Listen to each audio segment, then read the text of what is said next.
Well, we've got about a minute left, and we're waiting for Brooke to arrive, but I'll start out with my usual couple of little housekeeping things. First of all, the meeting is being recorded. There's a recorder up on the bookshelf in back, a small one, and then Tony has his iPad and he's recording. These recordings do show up on YouTube and other places, Facebook and wherever they get shared. So I think it's fair to let everyone know that that's happening. The other thing, Linda, I appreciate that you got the maintenance guys to peel off that ugly Formica that was kind of chipping away at the front, because when you watch the YouTube videos, it looked like we had a pretty shabby chambers here with all of the the chip and the different colors and everything. So this is looking a lot better. And Tony, just a heads up, you may already have noticed this, but your last video, you had a foot waving in front of. So I don't know whose foot it is, but I think he's sitting next to you on your right. And I didn't see the shoe size, so I couldn't really figure it out. But anyway, everyone did see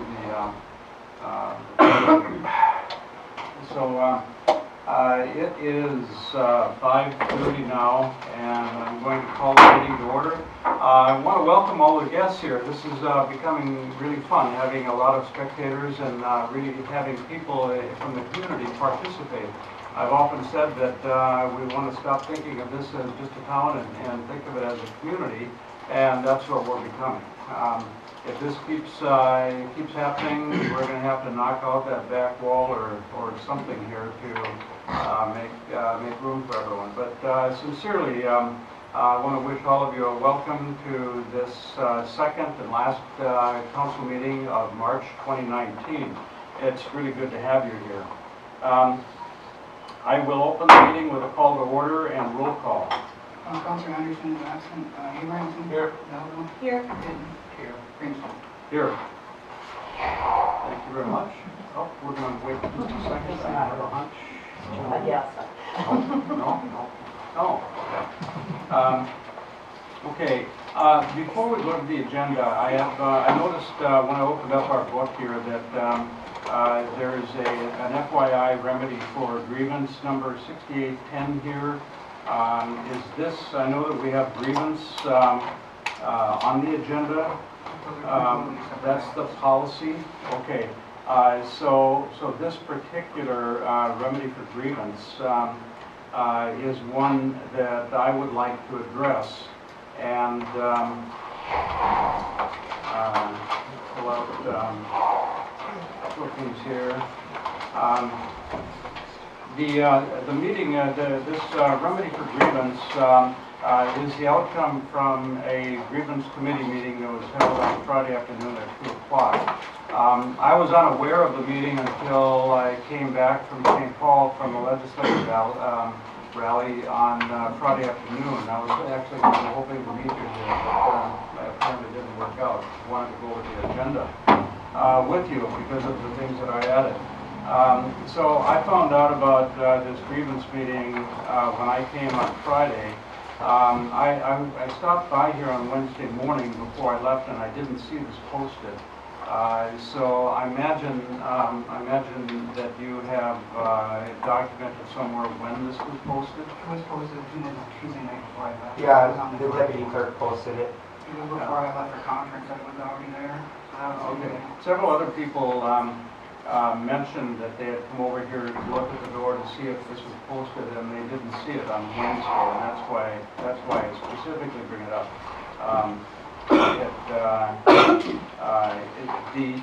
For meetings like this, I've asked in the past, and I'll formally ask again, that you let the council know when there is going to be such a meeting.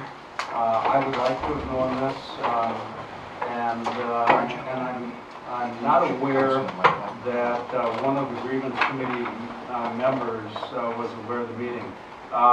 One of the issues and one of the problems that we'll eventually have to fix with the grievance committee is that there are only 3 people. And this gets into an issue that we will have to fix. And I'm looking over at Steve here because Steve is a department head in the city. And you actually are the administrator for the 2 largest employers. And the grievance, actually chairing the grievance committee can be intimidating for employees that may want to do a grievance. So that's just a point for the future. We'll come back to that. We never were able to finish doing the committee and commission rosters because of certain issues with that roster that need to be repaired. So it's something that we'll come back to at a later time. There's other positions on the roster that haven't been filled yet that I expect to fill as soon as we get some other things kind of out of the way here. But the fact that, as I understand that this remedy for grievance has already been sent to the Teamsters Union. It has, and Okay. the union and their member has required. Okay, and they've already accepted this? They have accepted it. I didn't. Oh, you don't have to look it up. I didn't have a chance I'll to take your thoroughly word read the for it. email, but they sent an email. When I, okay, I didn't, okay, I haven't looked at the second page. I just, I got the first page when I was here on Friday. I spoke with our city attorney, Andy Peterson. Asked him what the next step here was because I was unaware that this was going to happen. And Andy said, well, this really is of no consequence because it needs to go to the city council before it gets sent to the Teamsters.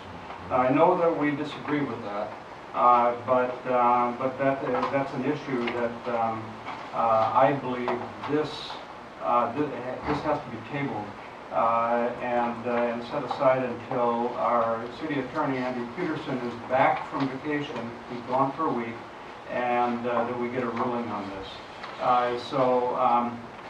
And this is my personal comment, and the council can chime in as they wish, but at this point, I see no validity in this at all whatsoever. Any comments? Oh, and Steve, you're the third member. I don't know why it wasn't emailed. The deputy clerk sent out the email stuff, so and posted I it. do not have any email on my computer.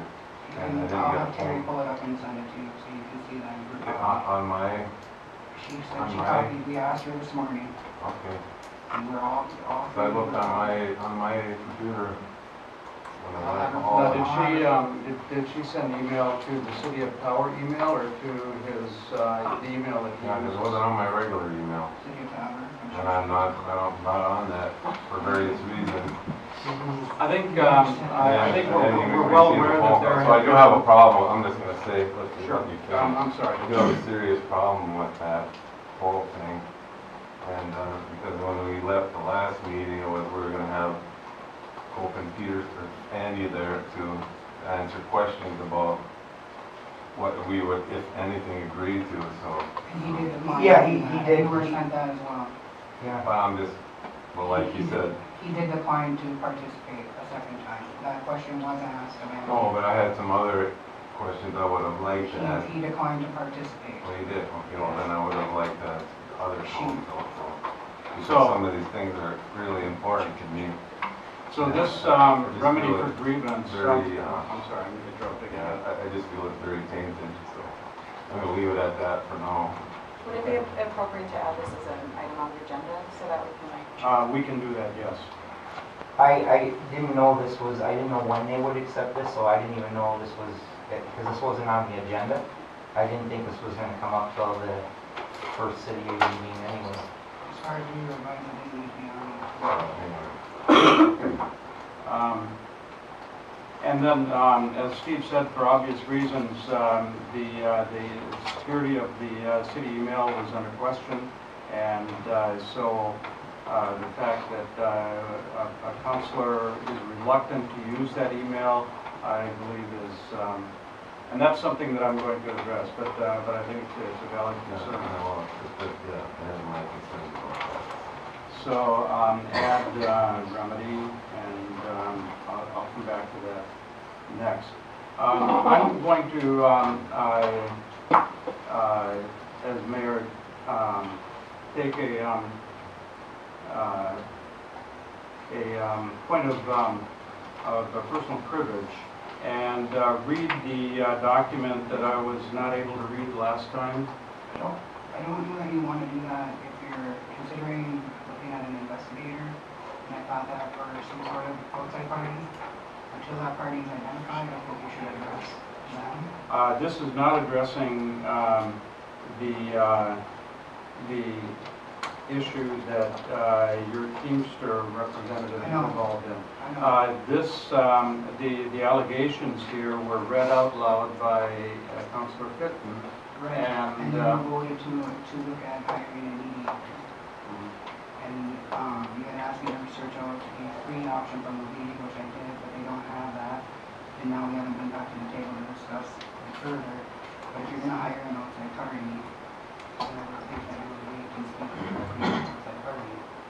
Okay, addressing the council, I see no reason whatsoever for this city, with the financial position that we're in, to spend money on a investigator that I feel I can clean up and clear up by simply replying to the allegations that were read in council meeting out loud by Councillor Fitton. And this is not the original. This is actually toned down quite a bit from what I originally wrote. However, I think that the information that I address here may well likely have stopped some of the other issues that we all read about in the newspaper. And now I'm addressing the council here. We're tired of what I at one time called the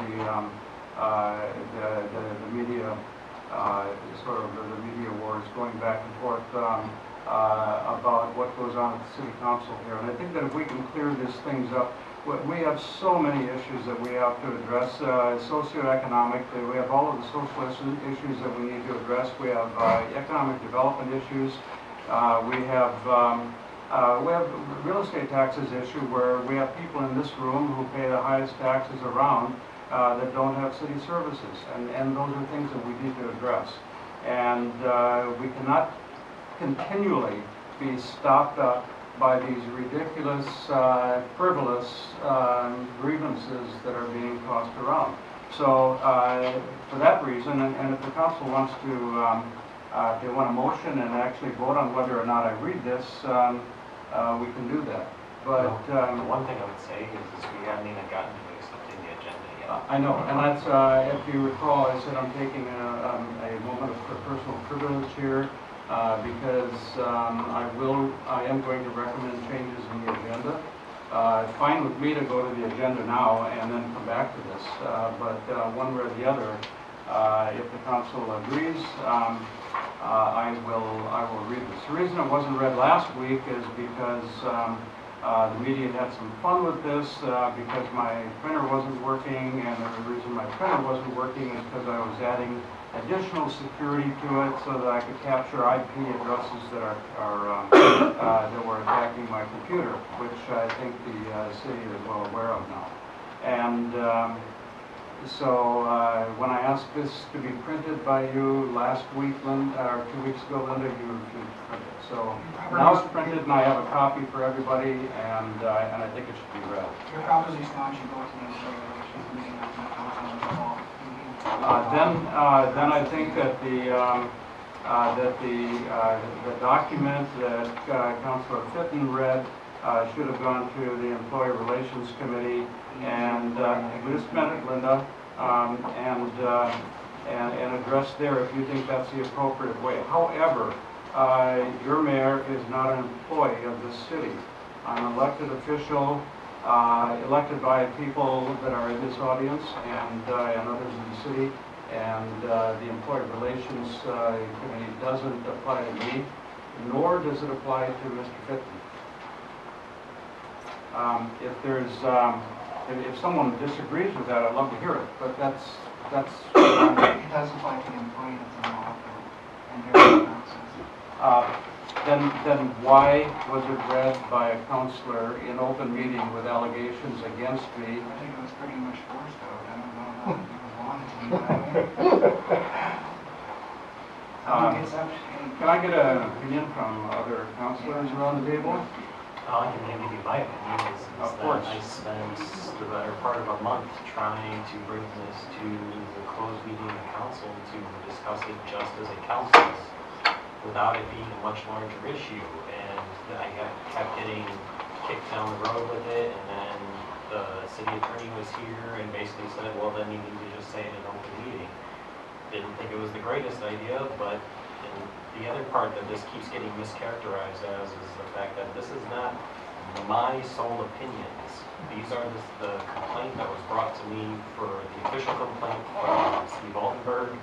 And part of this is the things that I've heard from city staff, things I've observed myself. These are not solely my opinions. Okay. These were things that I brought to the council because the council wanted more reasons as to why there needed to be something looked into in the first place. Okay, so we have a town here with citizens that are hearing innuendo and hearsay that you chose to take and read an open meeting here. I'm simply saying, let's get this out of the way, Kevin, and let me reply to you, and we'll drop it. It's done. Again, you're mischaracterizing it. These are not my opinions. These are things that I pass on. And so these are things that the entire council should be concerned about. The document that I would read has the precisely the wording that you were in the page-and-a-half document that you read and then gave to me.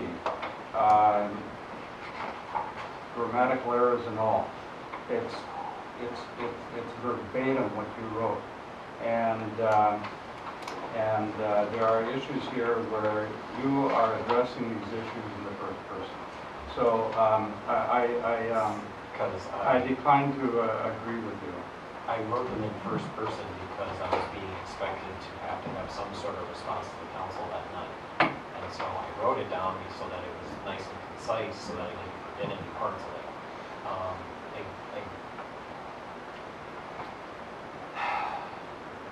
I'm just tired of going around and around with it. And you Join the are more than welcome to read whatever statement, whatever. It's going to end up being one opinion versus another opinion, which is why I suggested somebody independent of this in the first place. And this Could is turn out to be a exactly- lot of opinions against one. And this is exactly the same kind of thing that the union rep was talking to the council about, is the fact that it's very easy for the council to get into trouble over this.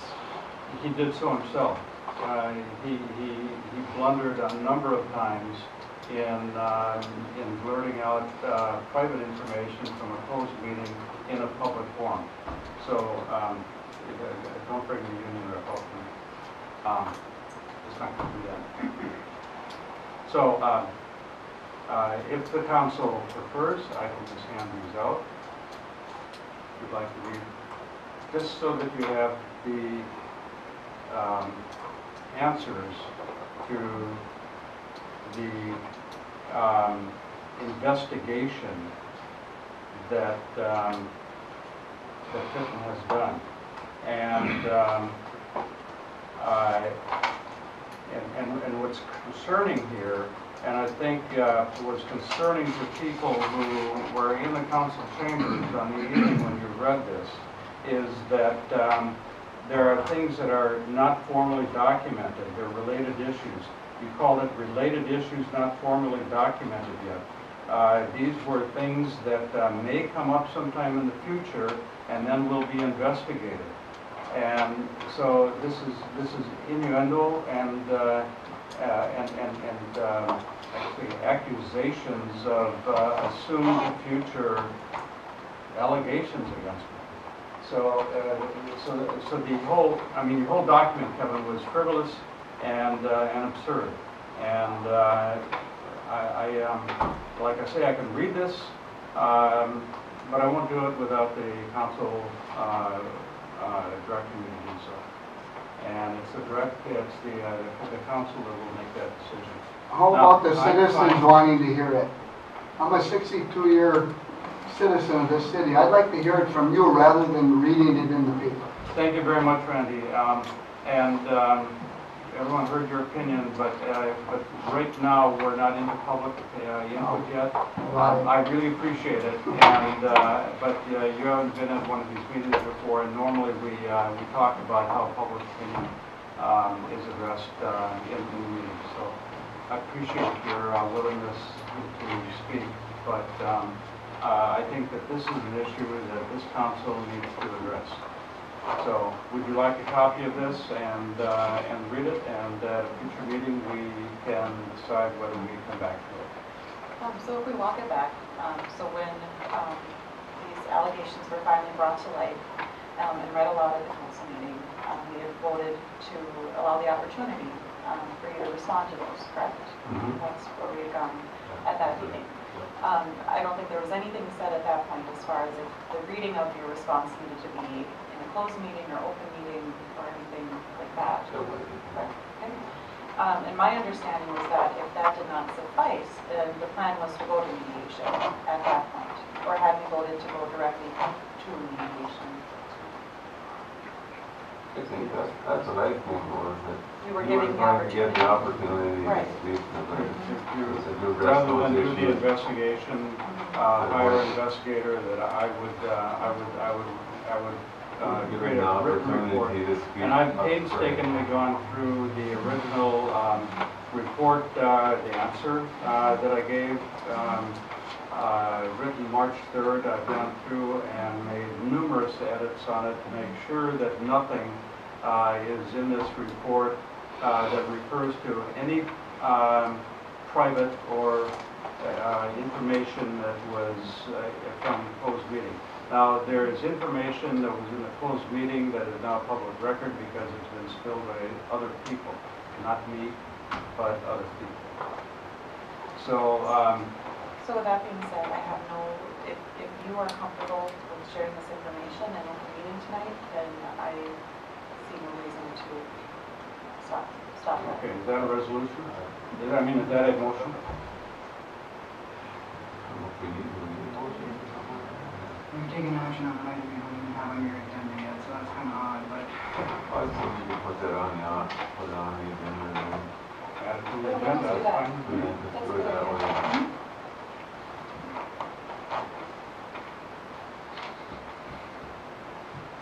Where are we adding these agenda items?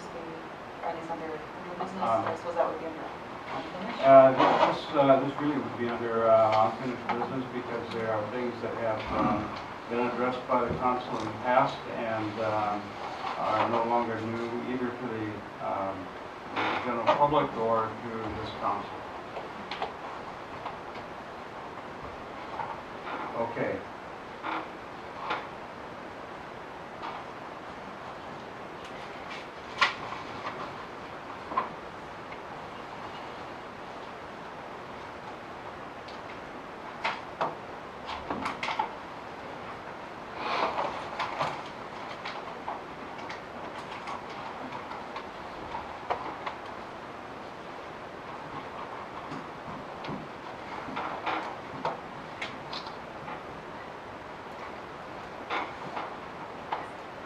Okay, everything else that I had, that I was going to address in my opening remarks can be addressed during the meeting.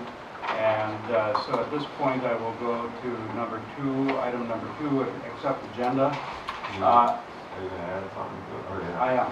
Okay. I am. I want to add the response to Mr. Fitton's remarks. It's called Reasons for Outside Investigation. And we can make that 0.1 if you'd like, under unfinished business. 5.3.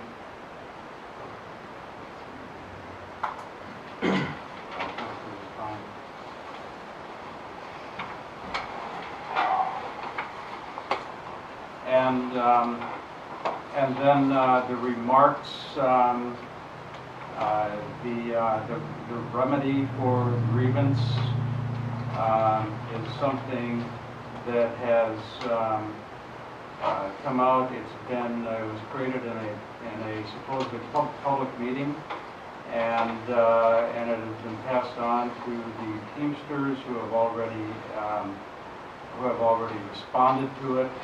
I think that this needs to be read in its entirety at this council meeting. So I want to add remedy for grievance, and that is also an unfinished business, and we can make that 5.4.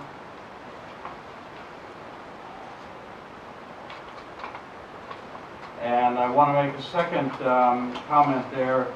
Once the remedy for grievance is written, I'm going to read the letter that I wrote to Mr. Altenberg prior to that meeting, and it was in response to the specific grievance that was submitted by the Teamsters Union 320.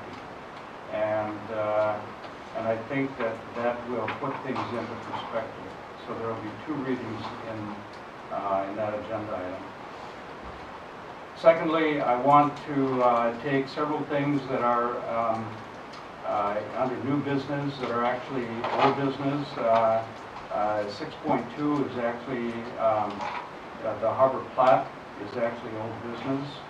And I had made that actually 5.1 because we're going to bring Jeremy Schoenfelder in, and I'd like him to be at the beginning of the meeting. He is expecting a phone call. We'll be doing that here. So the number 6.2 will move up to unfinished business.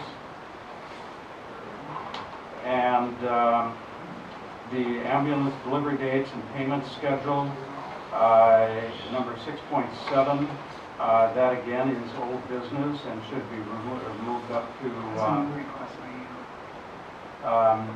But it has to do with an existing order of an ambulance. That was a brand new request by you. That's fine, we'll leave it in new business. And the email security report was in new business last month, and therefore it should be moved up to unfinished business. Now, I have no problem leaving it in under new business if that's going to make it easier to follow along in the agenda. But that is not new business, that is old business. I think it would be nice to do this meeting right now. Okay, so number 6.8, the forensic report that's been created dealing with email security will be the last item on the agenda. Second to the last item is adjournment. We'll be ready to leave by now.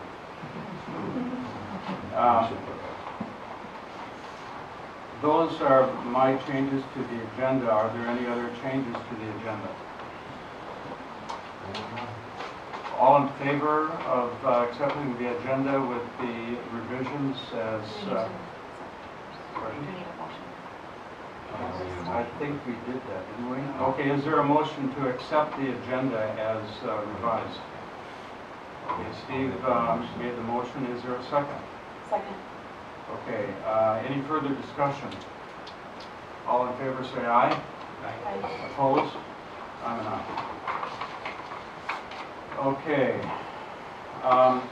Our next item is number 3, public input. Is there any public input? And let me remind you, we want to keep public input to 3 minutes. It's not meant to bring debate.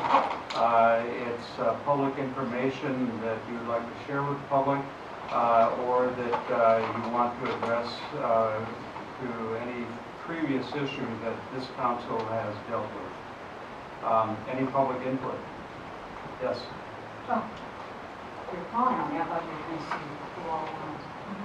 No, you were the first to raise your hand, Mary, so Okay. you're Well, on.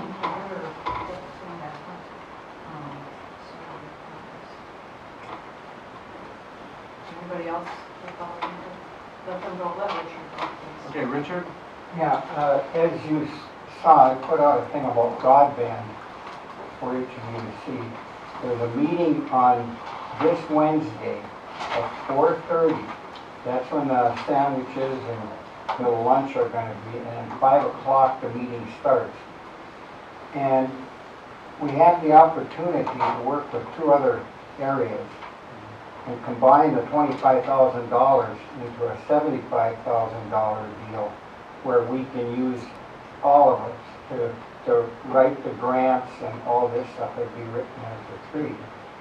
So, the city of Tower, I would really encourage us to have a representative from the council at these meetings, just to show.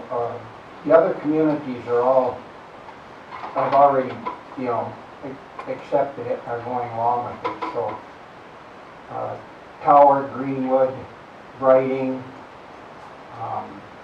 let's see, Kruger area, they had, some of them had representatives at the meeting, some didn't, most of them did, Writing and Green. So anyway, I would like to encourage you to come to that meeting on Wednesday. It's going to be at the Civic Center. Okay. Now, there's 2 keys to this. One is that broadband is extremely important for both social issues and economic issues in this town. And we'd like to have as broad support and participation as possible. And not to single anyone out, but to do so anyway. Richard, I want to thank you and Joan Broughton, and she isn't here, I don't believe, but Stephanie Ukla, who have really picked this thing up and worked with other townships and worked with Bill Pullman and Blandon on making these meetings happen. I appreciate all of the nudging that I'm getting from you as well to get my slides in on time and my presentations in on time. So it's been a busy time, but I appreciate it. Thank you very much. And for the public, this is a very important meeting. We want broadband here. I'll extend that, I'll reiterate, I guess, that invitation from Richard to the council here as well. I hope that you can attend this Wednesday. Mary, are you ready? Okay. My name is Mary Shedd, citizen of Tower. First, as always, I want to thank you for stepping up to serve Tower. A very tough job, and what no secret is, especially the divisive time in the local council. But I do have faith that you'll eventually be able to all come together for the main purpose of making Tower the best we can do. And I like what you just said. We need to get to the business of Tower. Very important issues to deal with. Tonight I have 2 items I want to comment on. Try to make that 3-minute rule. The first is a follow-up on the last public comment about videotaping, and the second is about the grievance. Videotaping. Back on the 25th of February, I provided comment on a previous comment about public comment about videotaping council meetings. I pointed out at that previous meeting that there had been very specific requests with what I believe is a very sound rationale to consider the council meetings not being recorded in the city participation in defamation, especially these early days of you guys working together. That's insulting. I said I don't know what the full pros and cons would be because as requested, it's not been on the agenda. Now as then, I ask you again to please be responsive to public comments. It's an important issue that needs discussion and decision by the full council. It improves your accountability to those of us who elected you. If you won't be responsive to this, please at least tell me why you won't. For both the request that came from 2. The second is the grievance, and this was new information to me about whatever happened in the meantime between the last 2 meetings, and that's really gotten me pretty upset, but I wrote this before I heard any of that. My second comment is a respectful request that you please reject the finding of this grievance committee at this time.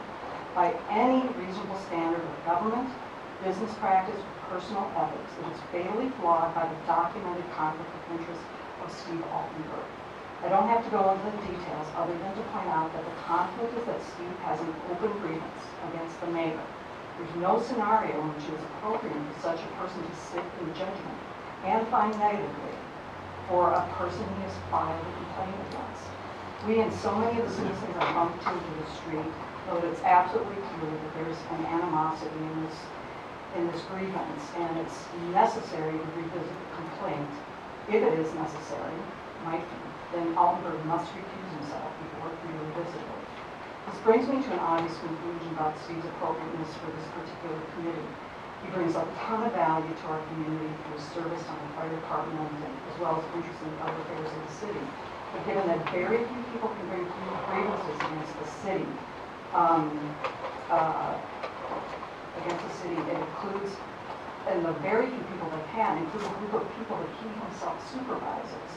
Anyone can see that this is inherently unfair in so many ways. I respectfully request that Steve be taken off the committee. There are many others he can serve on. The council should put out a call to solicit the service of another citizen who would have no conflicts of interest, inherent or perceived. It is the only way our grievance committee can be recognized as fair. Thank you and respectfully submitted. Thank you very much. We are going to be talking grievance policy tonight, so that may come up. Is there any other public input? Yes, please. Hi, my name is Cynthia Spicer. My husband and I have been in town. It'll be a year in May. And a couple of issues I'd like to touch on is the allowance of chickens in town. It's my understanding that chickens aren't allowed in town. I know there's chickens and cook in town. My husband has talked to people in Sedan, they allow chickens. Duluth allows farm animals under 50 pounds. If you're concerned about noise or anything like that, I mean, you can put restrictions on it. You know, roosters are the ones that make noise. Guinea hens are the ones that make noise. You know, just a couple chickens, a few eggs. And another issue I wanted to talk about is the speed limit sign on the east end of town. I live up by the Catholic Church, and when I go home or leave town to go to work, I avoid that intersection because the people coming into town feel that they don't have to hit 30 until they hit that sign, which is 50 feet from that intersection. And I think it should be moved further out. The one on the west end of town is 0.4 miles out of town. Move that other one further out of town. Slow people down. Trucks come in, semi-trucks come in, they jake brake. Noise travels right up the hill. People leave town and gun it, the noise travels right up the hill. Okay. I agree. Thank you very much. I want to make just a quick comment on this. First of all, I love chickens, and but I need to ask our city clerk: is there an ordinance of any kind that specifically requires that chickens not be kept within city limits? Okay.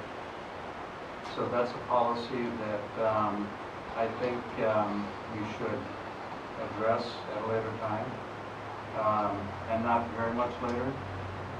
You want eggs for Easter? No, we lived on a farm for 10 years, and I haven't had to buy eggs for 10 years. Okay. Fresh eggs are better. So it's an issue that we should bring up again. Just for your information, I have requested of the city clerk, and it's a big job, so I'm sure she's working on it, and it's going to take a while. But I would like to see that the city council gets a full stack, whether it's electronic or printed, of all policies.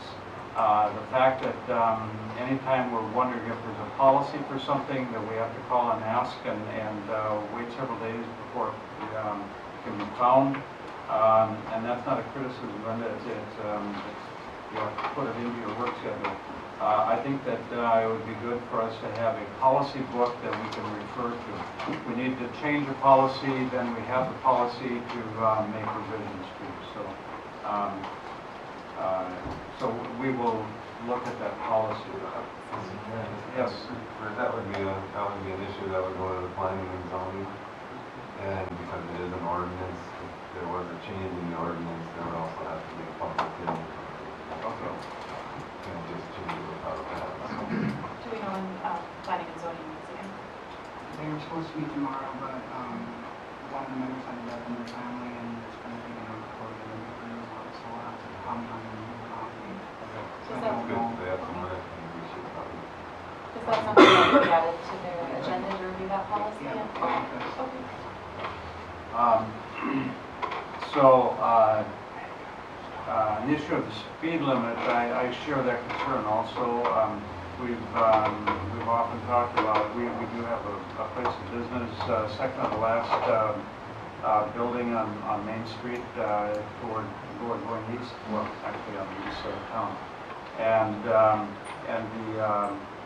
many cars are not slowing down until they're well past us. We actually need a crosswalk there to slow people down. So that's another issue that we should look at, but I think not only think, but that does include the Department of Transportation and Highway 169. Linda, if you would look at the appropriate procedure for reviewing speed limits and where the speed limit signs should be coming into town, we will address that issue. Take it seriously. Steve, would you? I just know if involved, Mindell would be involved in that. That would probably do us, typically what they do because they don't like moving signs around. But that, obviously that could be looked into, or maybe they put another sign there that, like yellow 30s or something, but they will address it and so. Okay, thank you very much, we take it seriously. Is there any other public input? Steve? I'd like to read my comments. Okay. And my name is Steve Wilson.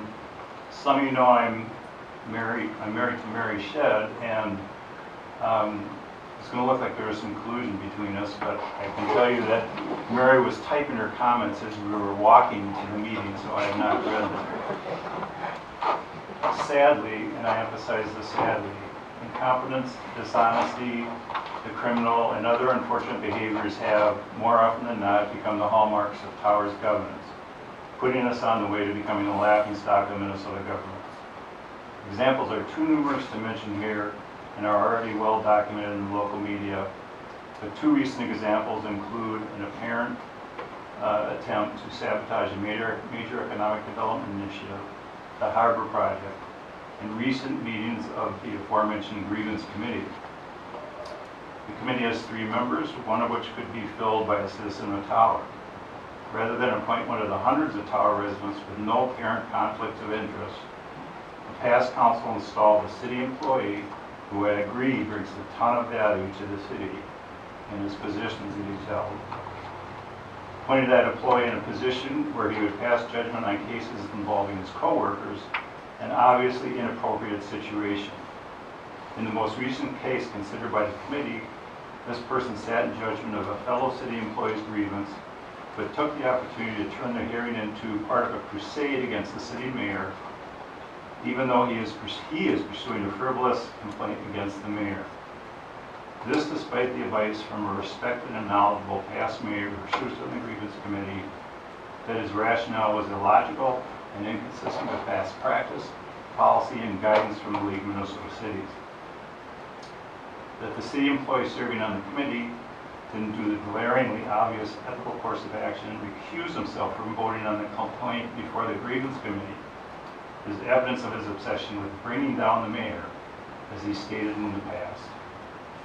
In the committee's meeting last Friday, the former mayor failed to receive notification of the meeting, clearing the way for the 2 remaining members to continue their crusade unencumbered by any voice of reason.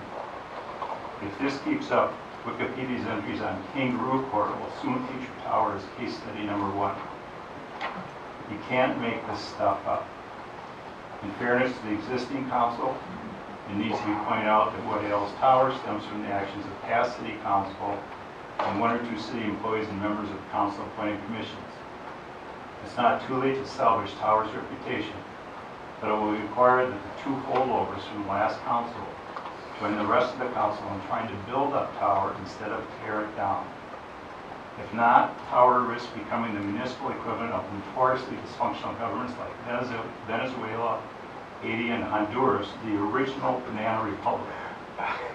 Actually, I may be maligning Honduras by lumping them with Tower. My wife and I visited there in December, and you have to give the current government their credit for at least trying to head in the right direction, which means the banana republic title is up for grabs. If we don't turn things around, we can rightfully assume the title. Most towns like to promote themselves for what they're best known for. If we don't turn this around, it will no longer be Lake Vermilion, and we may have to change the entrance sign to town to read Tower, Banana Republic of Minnesota Municipalities. Thank you. I believe there was one more, go ahead. Yeah, I'm Dave Rose.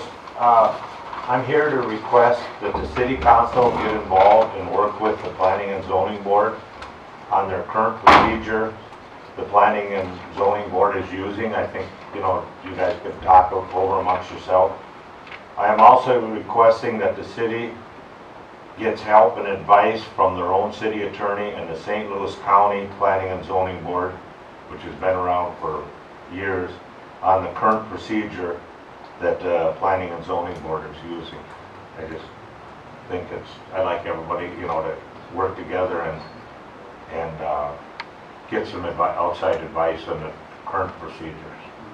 That's it. Thank Do you. you have a concise, specific issue that you would like this council to work together with the planning and zoning? Yes, on my RV park. Okay. That, And the issue specifically that you'd like us to address? the procedure and what we have to do now to apply for a conditional use after 3 years and how many thousands and thousands of dollars of work, I have yet to be able to apply for a conditional use. And I have EAW, wetland delineation, government agencies, 7 different government agencies. We even handled that we were affecting the bats and the Sudan mine. It's all been done, all been complete now. And I'm still, after, it's over 3 years now, at a total standstill. Thank you, Dave. Okay, thank So I you. have a better idea exactly what you're getting at now. Linda, I think that if you make a note that we have an agenda item that we address seriously, I think it should be at a first meeting of one of the upcoming months, where we address the issues at a council level that have been at issue with the planning and zoning. I don't think I can. I would like to follow Mr. Rose's suggestion that, and I'm doing this because I know that this has been going on for years. If there are, call it roadblocks or issues that... Wait a minute, can I make a comment Yeah. on this? Mr. Rose, with his RV park, I live in that neighborhood, and we've been very much against his RV plan. And he has yet to come forward with all the information that the city has requested from him. So it is not the city or the planning and zoning's fault for any of his problems.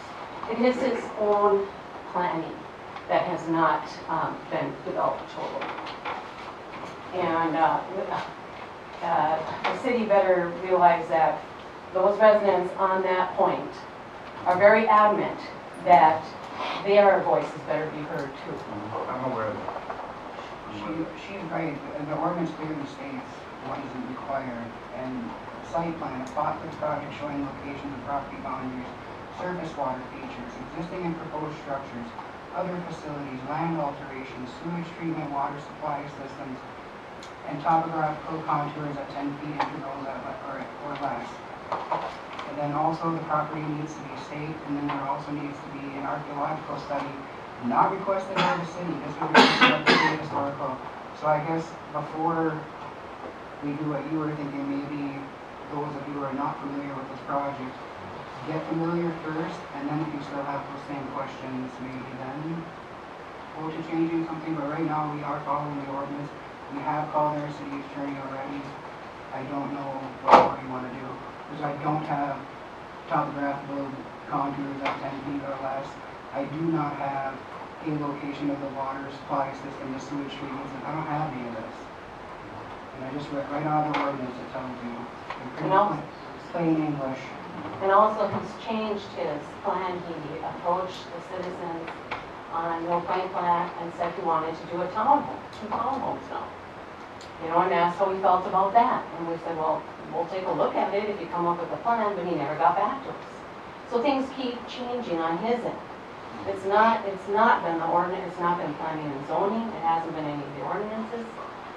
You know, so people like to, you know, pointing fingers at the government, but it isn't the government's fault. Speaking for planning and zoning, there is a combination of complications. It is, because it is next to the river, there's a lot of state agencies, and not all of them have signed up. And then there's the city's ordinance itself, and it's a conditional use permit. So there is a lot of complicated requirements to do that.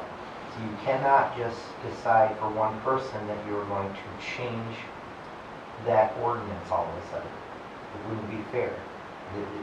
He is being asked nothing that anybody else would be asked for under the same conditions. Okay, thank you, Steve. Okay. Where to go with that one? I think, as I understand it, and I understand the opposition, and I understand the position of the two sides, and I want to do the right thing here and the right thing for Howard. But I want to make sure that the process for getting conditional use and then following up on all of the issues that one has to follow up on once they have the conditional use is clearly stated and understood by all. Otherwise, Steve will have the same issues facing him in planning and zoning time after time. Mr. Rose will come back to this council time after time, and I don't feel that over the many months, actually years that we've been dealing with, that we have just a clear cut.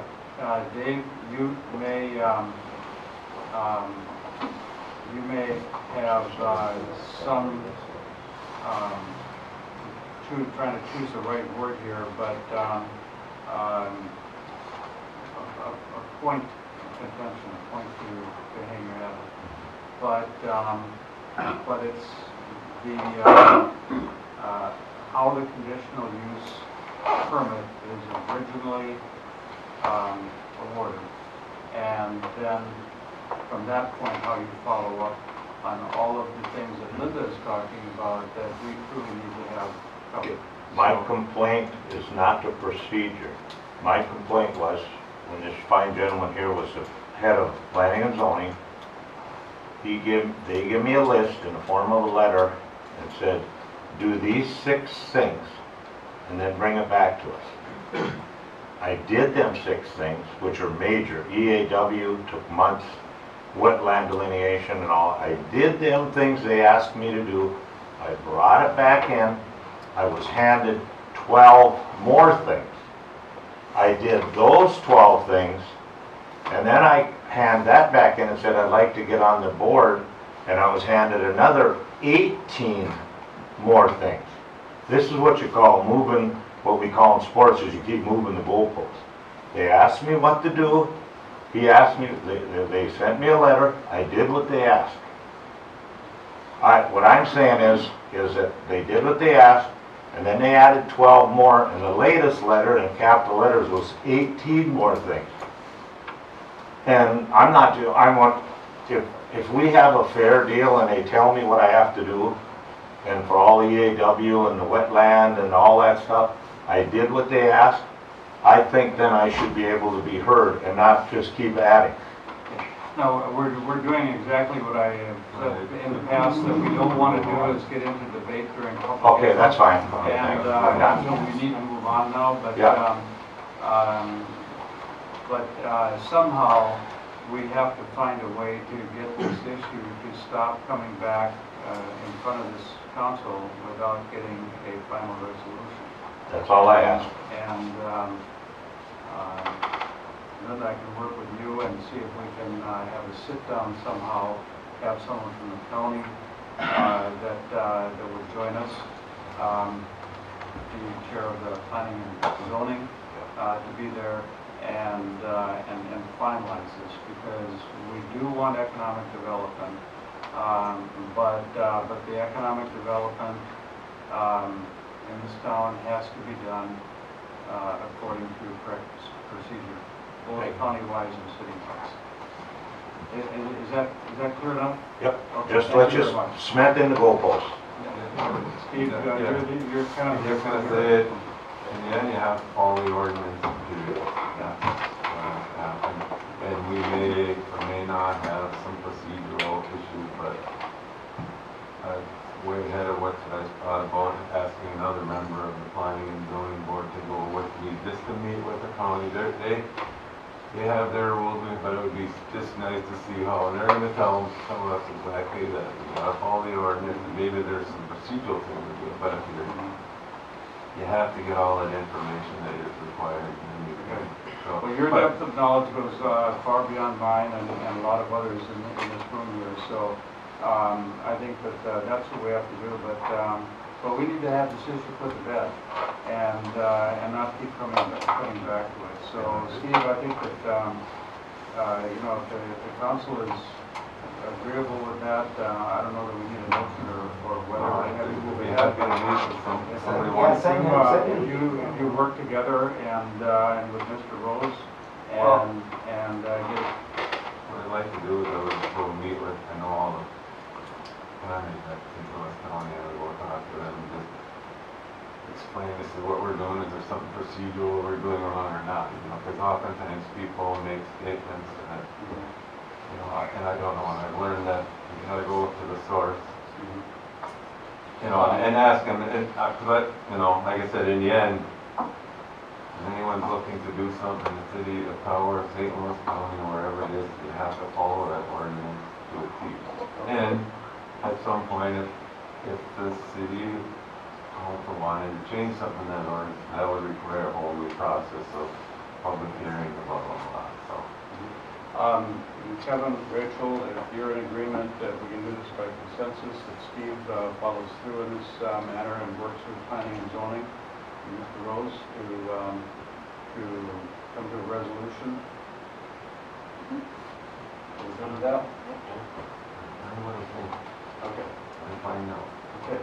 I'd All like right. to go make you an email. Yeah, that'd be good. Because I've been with this process since the Yeah, beginning, that would so. be good, or maybe I can get one of them to come up here. Yeah, either way. Yeah. I'll talk. to Well, them. with that many people, it would be good to get someone from, is it Duluth or Virginia? Virginia. Virginia, okay. To come here and let's, Again, but I will try that, because I would love to. See if I don't know, do something. okay. Any other public, yeah? Just a couple quick ones. I was just wondering, I also live out on Mill Point out there. I was just wondering if we could get that skid loader moved before vacation season starts. There's been a yellow skid loader out on the highway for, I don't know, 4 or 5 months. Doesn't that have a for sale sign on it? Is Yeah.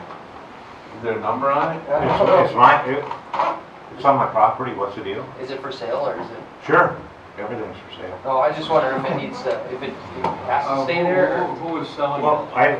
I didn't know there was a problem having a skid loader on your property. I mean, is that something new now? It's not a problem. I just wondered if it could be moved off the highway before everybody comes up and sees it. But that's whatever, small detail. The other question I had, I'm kind of new to town. Did Tower ever have a stoplight or a stop sign, 4-way stop on the main drag here? No, and that would never allow that, so, Okay. yeah. And that was talked about many years ago, so. They're trying to get away from stuff.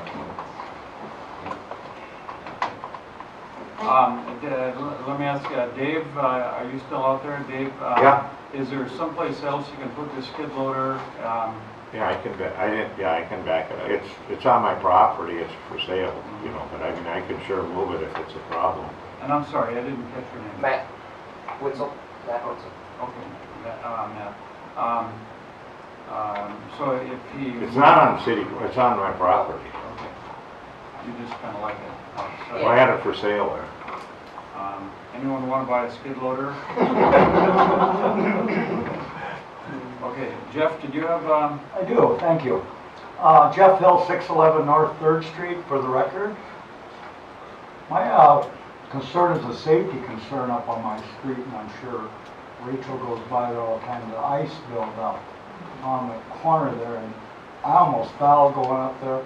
And it all happened mysteriously one afternoon. These 3 boulders showed up right in the 31 feet into the right-of-way, and I did try to file a complaint before, but it was difficult, if not impossible, to do it. So I think the zoning administrator, or the safety officer, or whatever, Public Works, needs to stop there and take a look at it, and I will show them the concerns and see how we can remedy it. That's all. would you follow up on that? Thank you. Yeah, okay, thanks a lot, Jeff. You bet. Okay, I bet we're just about done with public input. One more One comment. more? Okay. You now have another, I believe, RV park. Somebody interested in, how many sites? Is it over 40? 58 sites coming right out of the river in Harbor North. And it's the Ross family. They actually have a really nice spot for an RV park.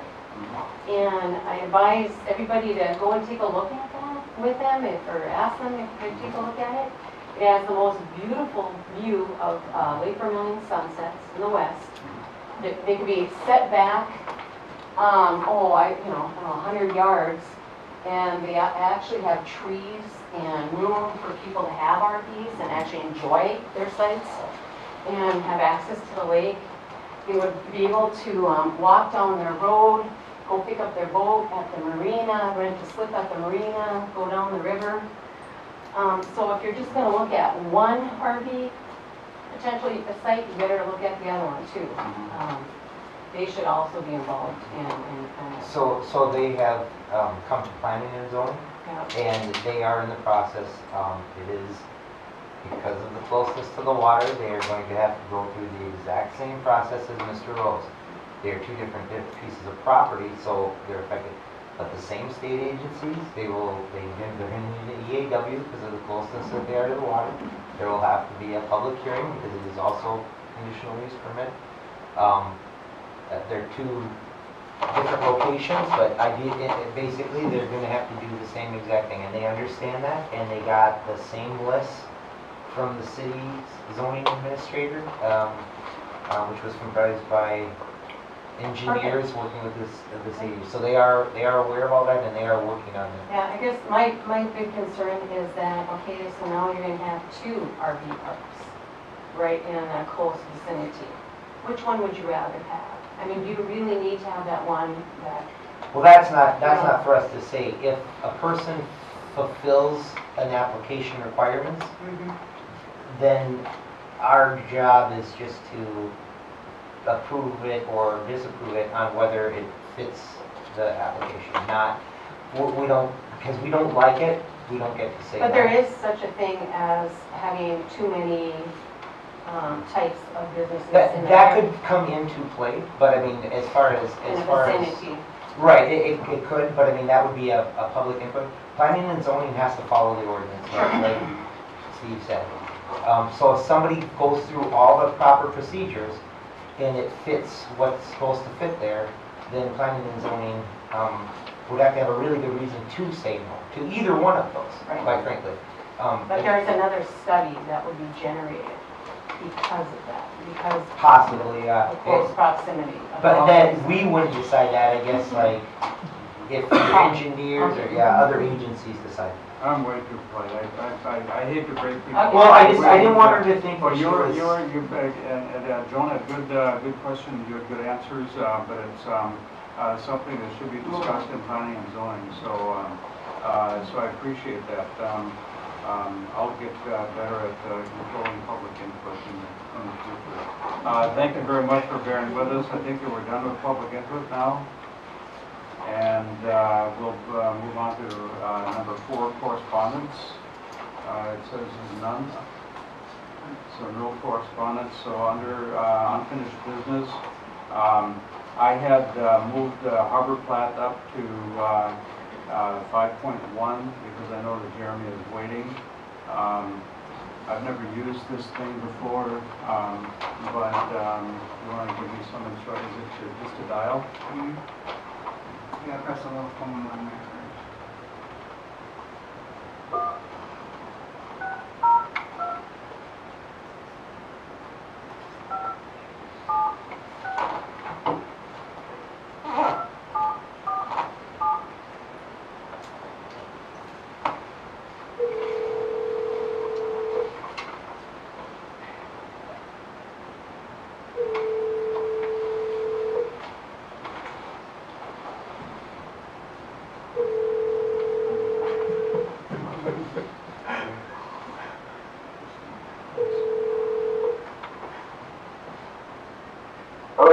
Yeah, hi Jeremy. I'm glad you answered. I was getting a little worried there. We are at the point in the agenda now where we are going to discuss the Harvard Plat.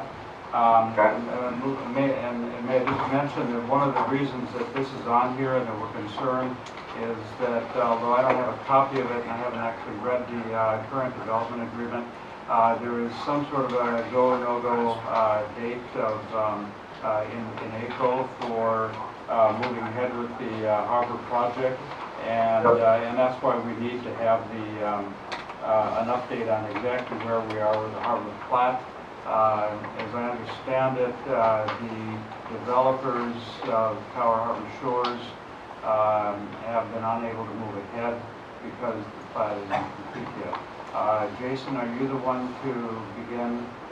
We have Jason Schaub here from SEH. Okay, so I will leave this discussion to Jason, you, Jeremy, and City Clerk Lenny Key. Okay. So from my perspective, I mean, I'm really just wanting to understand an update on timing. I mean, when we had the schedule, the plat was supposed to be done, initially back in November, and it's been, taking a while, so we've been sort of stuck in a holding pattern waiting on that. I'm just wanting to understand the timing on it so we can see what needs to be done. This is Jason. Update is similar to last meeting. The plat has been submitted back to St. Louis County. Was done several weeks ago. I don't know the exact date. There were 3 things that still need to be provided for them to sign off on the plat. We anticipate that what they have now is appropriate for approval, but there's 3 documents. There's the vacation of the existing snowmobile trail easement along with the new easements that needed to be clarified with the DNR. There were lender letters that the city needs to receive. And then there was a verification from, which department was it? Administration. The Department of Administration on the changing of the city limits, correct, Linda? As far as the first item, the DNR vacation easement, vacation of the old snowmobile easements and the new location easements. All those documents were submitted back to the DNR in November. And they acknowledged those documents, and we're going to put the legal transfer document together. We did a follow-up on that, and they had not made any progress. Is that my understanding? So, based upon our feedback from the DNR, there was a discussion, I think, with Mr. Bolt, and Linda, were you involved in that? No. But in order to speed up the process that we provided, because the DNR typically wants their specific language in these easements, and we've waited for months, we haven't received it, we have the descriptions and the legal descriptions exhibits together on having the city attorney put this transfer document together for the city and the DNR to sign off on closing that loop. So we did submit all that information. Once we realized that to the attorney, Andy, last week. And Andy has it, but now Andy's on vacation. So that's where that document stands. And then Linda, can you provide an update on the other ones? Yeah, the other two are lender notices for the two loans, for the two properties that have loans, and we should have those by the first, is what I've been promised. And then the same thing for the Department of Administration. How long have we been waiting for answers? From the DNR since November, from the other parties just since like a week ago, since they requested this last round of information, the county and legal. Okay. In the meantime, nothing that we're working on would preclude the development group from working on their plat. So that they are ready to submit to the county for that approval, the minute ours is inked in. What we're working on with the attachments and addendums, not anything to this plat. Jeremy, can you comment, is there anything that can be done from your group's side that can speed up the process? I believe that there's a CIC overlay and there's the HOA that needs to be completed. What are your comments? Our attorney has them essentially ready to go once we know the actual plat is approved. We'll take her a few days, meaning less than a week, to actually get it ready for submittal. But we're, waiting for the approval to be able to take the next step.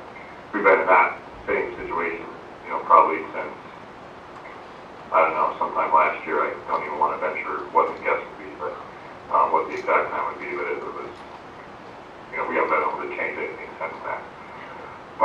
The concerns that I have, from what I heard, obviously DNR essentially hasn't given any response, at this point, and that, I understand that things take a while, but I don't hear any true timeline that's known as to when the plat will be approved. So that, obviously causes us to be, we're unable to move any farther forward until it's approved. And as it relates to the development agreement, I don't even know what to say in the way of an extension request, because I don't know when the plat's going to be approved. So the, my overall comment would be, one, we need to extend the development agreement timeline. I forget what page it's on. As it relates to the plat being approved, but I need to understand when the plat's approved so I could, come back with how long it needs to be extended. Aren't you subdividing the lots, or, because the CIC overlay, you would have to have the exact legal descriptions of those buildings? But the legal descriptions are just unit blank of, and then the of is how you guys are recording your plat.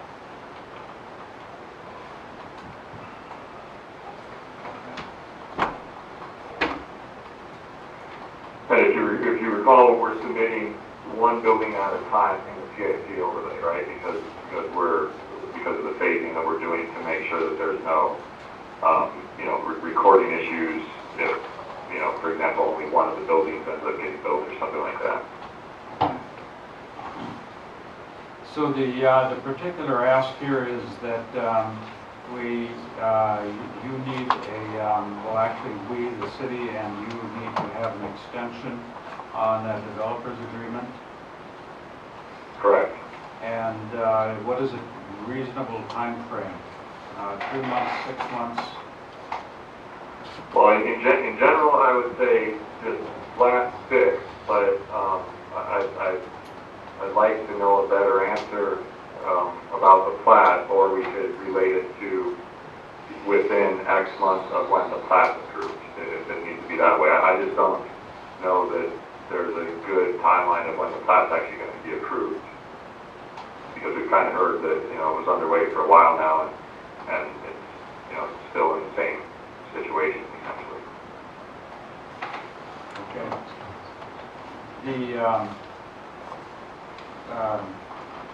Let me ask it's a related question, but it has to do with the infrastructure. There was triple RV money, Jason, that was allocated for infrastructure for building number 1, building number A. That's the one that's on Pine Street. Do you know what the status is of that, We or? gave up that grant. Pardon? We gave up that grant for the landfill building. We don't have any pending offers, applications, or grants with the Irish Party right now. Steve, if I can think back to the visit that you and I had to SEH shortly after we were sworn in. Do you recall, We're working it with some, yeah, I don't know if we're doing a road rewrote, something. That's a totally different project. Yeah, that's coming by or something. well, what Matt Rolfe said was that there was a $350,000 grant from the IRRB, which was going to be used for the Pine Street, I think it's probably still Pine Street there, that cuts through, it rounds off that corner of the iron ore bar property, and that part of that redevelopment of that road frontage was going to include putting in the infrastructure, in other words, water sewer for that building number 1. That's why I'd asked in my email if. That's allocations we've been here. Okay. And we have no grant with that. Yeah, I'm a little confused on that. I can have Matt follow up on that as soon as he gets back, but I'm not aware of that. Yeah, that was, I wasn't in on your guys' meeting. We have Elbert funding our portion. And at least it's something to work, I don't know, You have an LRIP grant for Pine Street, for stuff within the right of way, but that's, you're talking about a different area, and so I'm not sure where the confusion is there. And there is some cost. Jeremy, you heard what I just discussed. Have you had any discussions in that regard with Matt Rolfe? Oh, I had heard a while back that he thinks there is available funding out there for infrastructure. I don't know the status of what that is meant. I got the feeling from him that there were some possible cases that there would be opportunities for that, but don't know if there's been any submissions or anything more than initial conversations or identification of what those might be. Okay. It was quite clear that that road work that was happening with the redirection of that road was going to use the IRRB money for the road reallocation or redirection, and that would include putting in the infrastructure for building number 1, because building number 1 or building number 8, whichever you refer to, is right on that road. That's what I would call it. I'll have Matt follow up with an email on your conversation just to clarify. I think maybe there's some miscommunication in the project. Yes, there is a sewer and water right there that goes out to the other buildings. Yeah. I think that's what he's referring to. But anyway, we definitely have to have Matt. It's not a problem, yeah. I mean, if I was there, I would, Yeah. I'm sure I'd probably recall. Okay. And then Jeremy, we're back to the issue of an extension again. Is that, again, I'm not aware of exactly what the provisions were in that new development agreement, but is there a hard date there that needs to be moved? So there's an April 1st date of, hold on, let me pull it up here.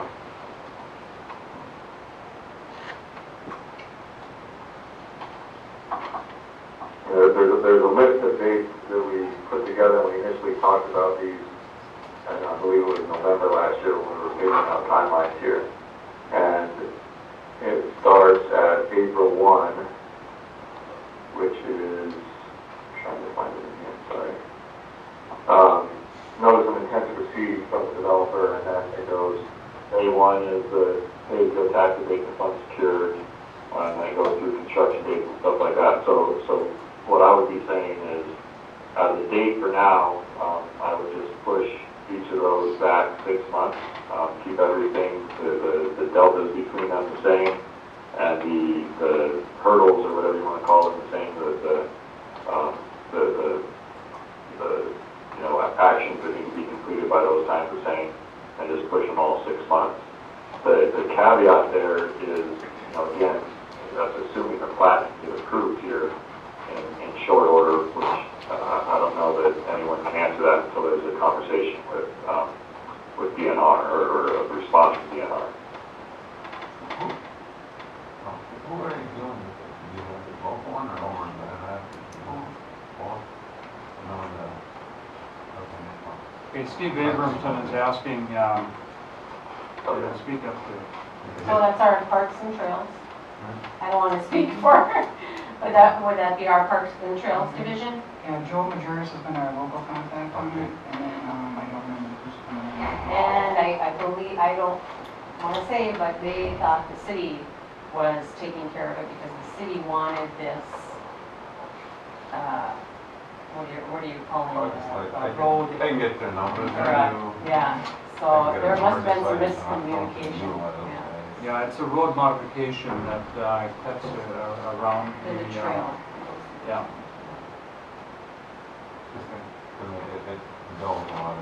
So obviously, obviously there's a delay that's gone on,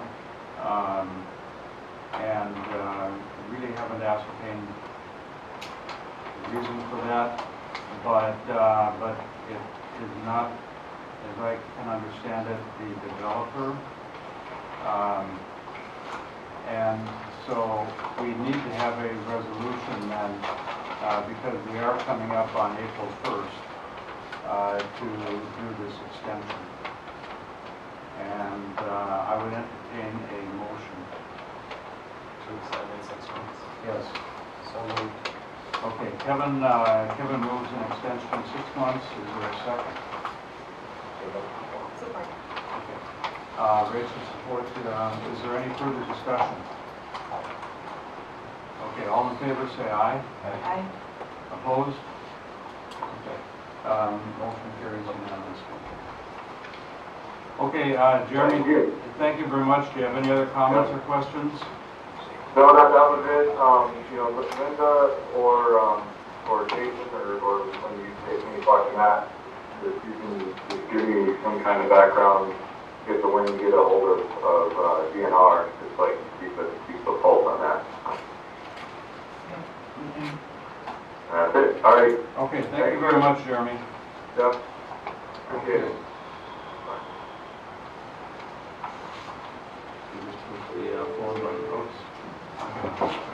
Figured it out. And so then we have the 5.1, which,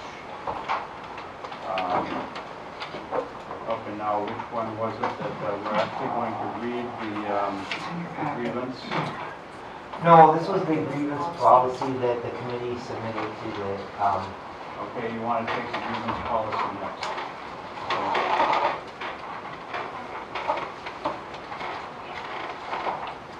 Okay, so it's the paper that's titled Actions to Deal with a Workplace Grievance.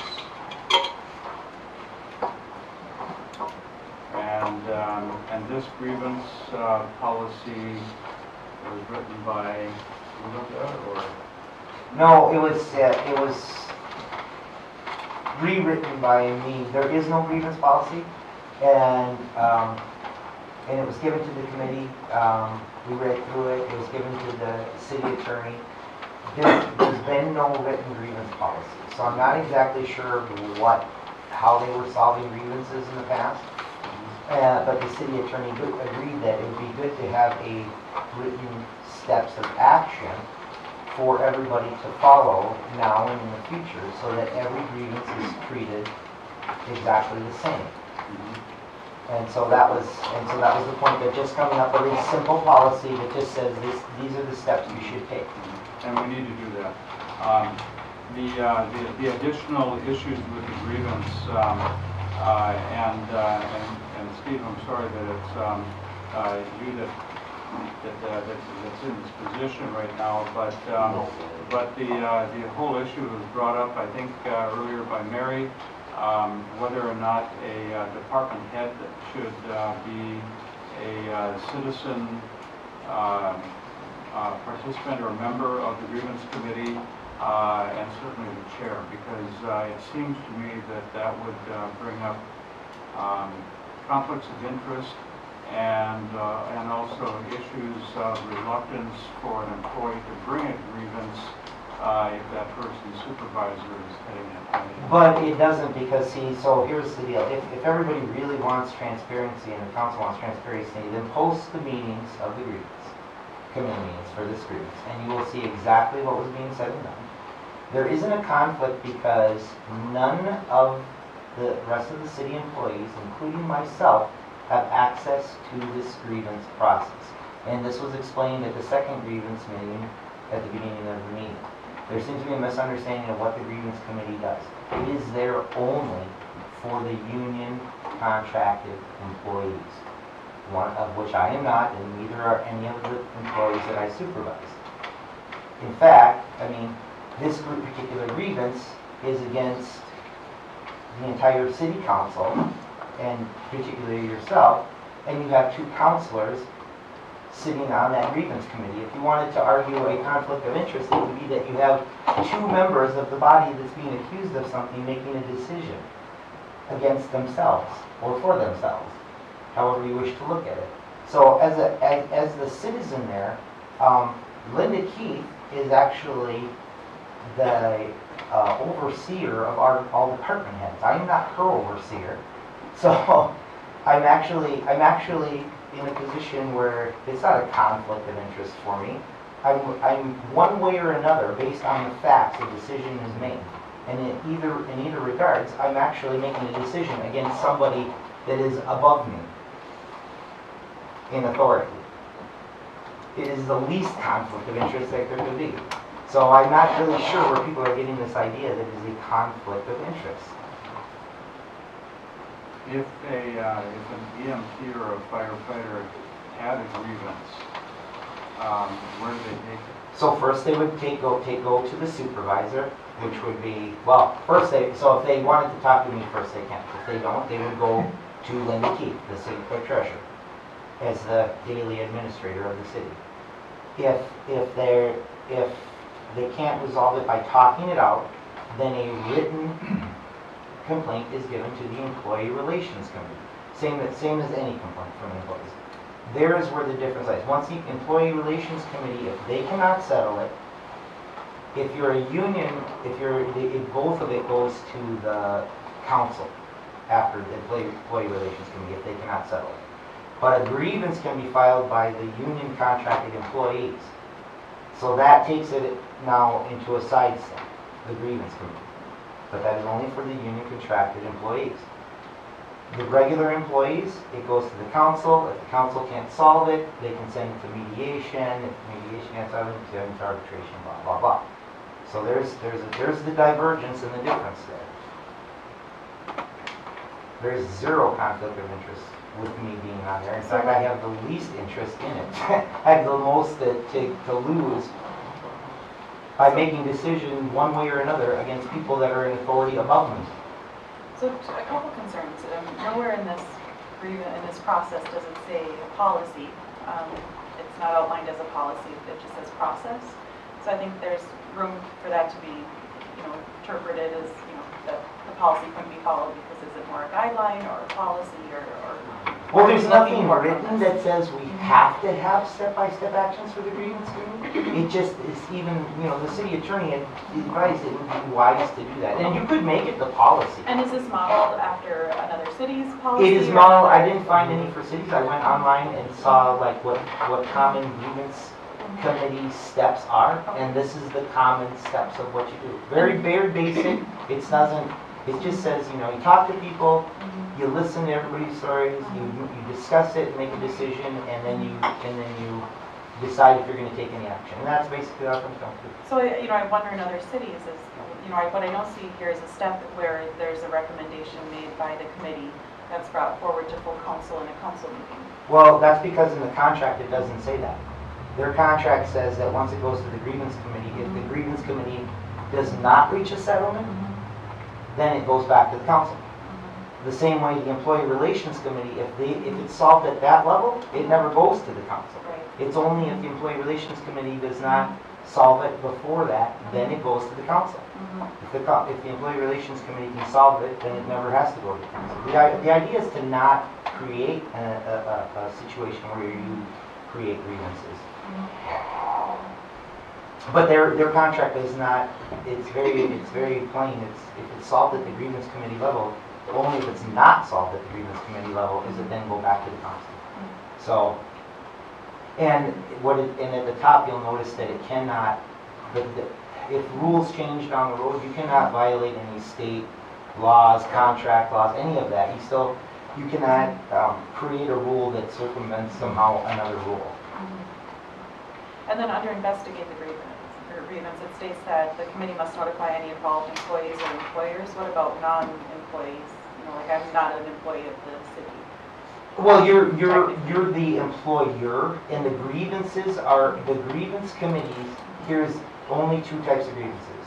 Between an employee and employee, or an employee and employer. It is only the employees that can file an actual grievance. And it would be against another employee or against the employer. In this case, the employer is the city of Powell. So those are the only parties involved in the grievance. It is a workplace-related issue, not a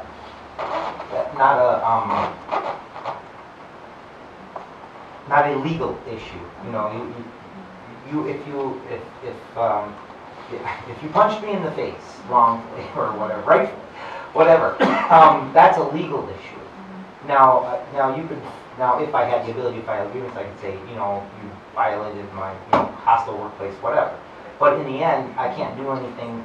The city can't do anything retribution-wise, like fine you for punching me in the face, or send you to jail or write you a ticket. They can censure you. I mean, you know, like it is. That part of it's a legal matter. This is just a technical. The grievances are a technical right or wrong. There's policies, there's laws, there's League of Minnesota city guidelines. That's what you have to make your decisions on when a grievance comes.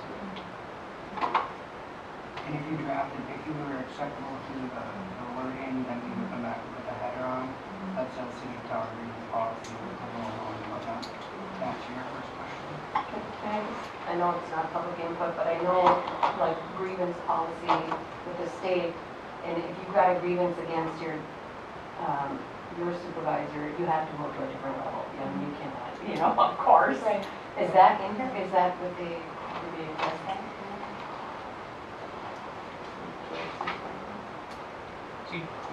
Well, initially, when you have a concern or complaint, according to city policies, you're supposed to first talk about that with that person, or you can talk to that person's supervisor.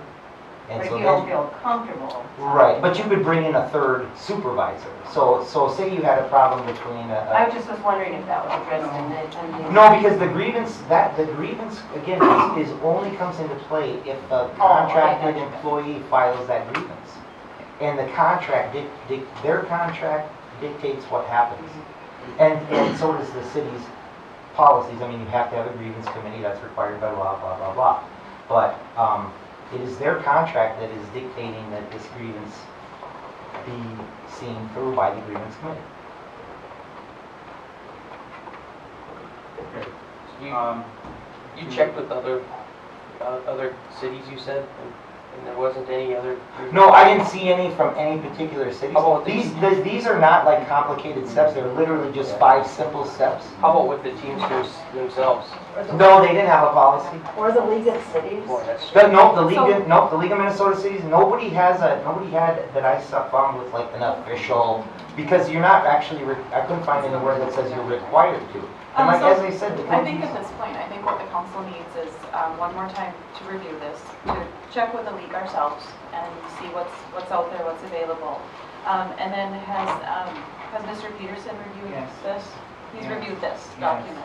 And what did he provide some kind of feedback? He was handed him in the meeting, and then he said it was very basic, it was pretty straightforward. It was pretty boilerplate. Okay. But I would, because I did add the thing at the top on this, because that was mentioned in the league, like you can't, and that's why I added at the top about you can't, you can't circumvent. So this exact version retyped should be sent to him, but the 5 steps were exact, it's almost identical to what he was given before, but he should be sent this exact version. Okay, so I'm, I'd like to move that we table review of this policy until we have further information from the league, and then to reach out and see if we can get a couple of examples from other cities. Is there support? Further Do you want discussion? Angie to speak? Yes, please. Any further discussion? All in favor for tabling this until our city attorney looks at it and we do further research with other cities and the league? Say aye. Aye. Opposed? Okay, unanimously passed.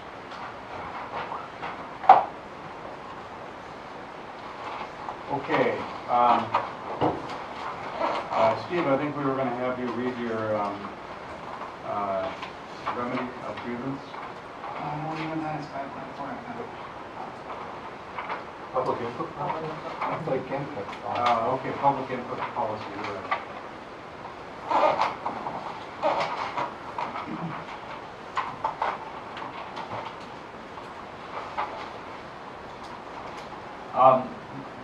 Might I ask, where was this taken from the league?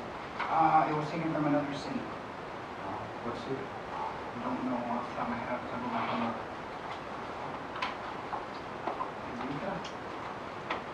Rika. Something,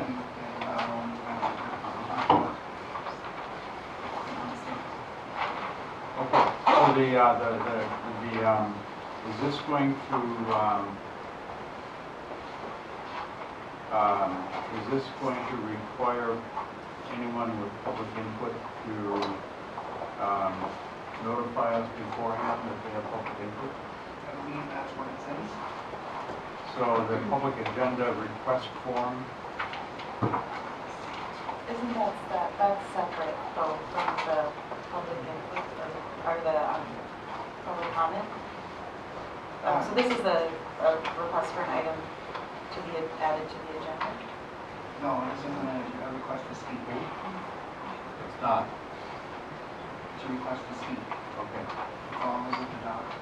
So anyone that is coming to the meeting that wants to speak in public input needs to fill out one of these beforehand. Yes. And if they fill it out beforehand, then it has to be on the agenda. That's correct. If they show up at the meeting and fill one of these out, then they would know who's told. So far, it's been some, you could have a strange or like something, you don't know. Okay. For Kevin's feedback and narration, do you feel like you've had enough time to?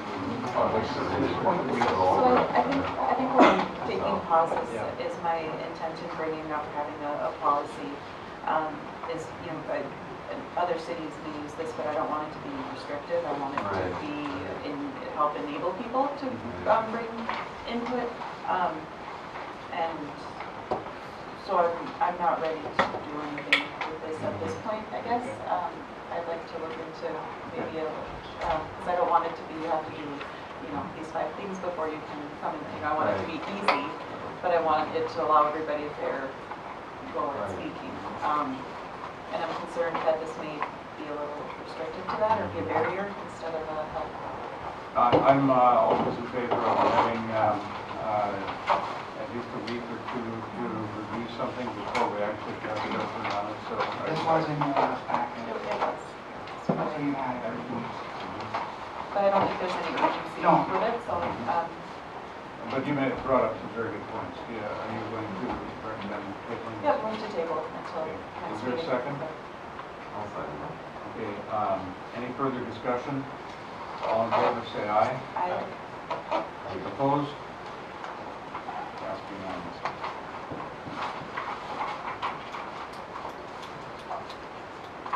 Okay, the remedy for grievance. Hang on, 5.3.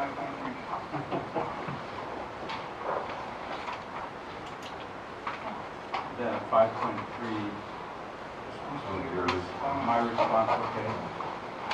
Okay, now this is a response that I wrote and I've revised several times since March 3rd. I've taken care to take any public information out of this. It's 5 pages long. I'll read it as quickly as I can. But it does address all of the issues that Kevin brought up on behalf of Steve, plus the other things that, as you'll hear when I read this, I felt were very unclear. So it's to Kevin because his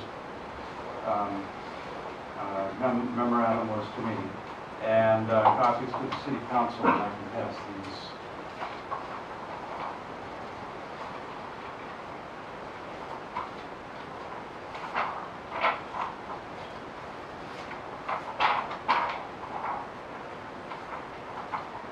So, reasons for outside investigation.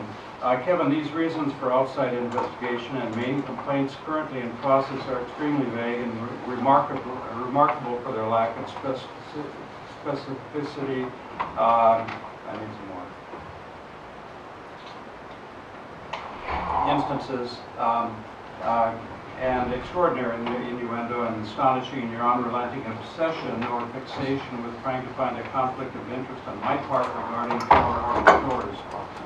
Regarding Tower Harbor Shores, last fall I went out of my way in visiting your office to show you budgets, cash flow projections, and our ROI forecast showing that the project would generate at most an 8% margin.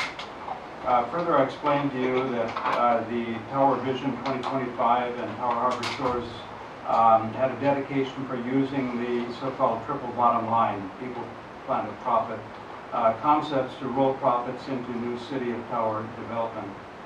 Your perception of conflict of interest is overreaching and incorrect.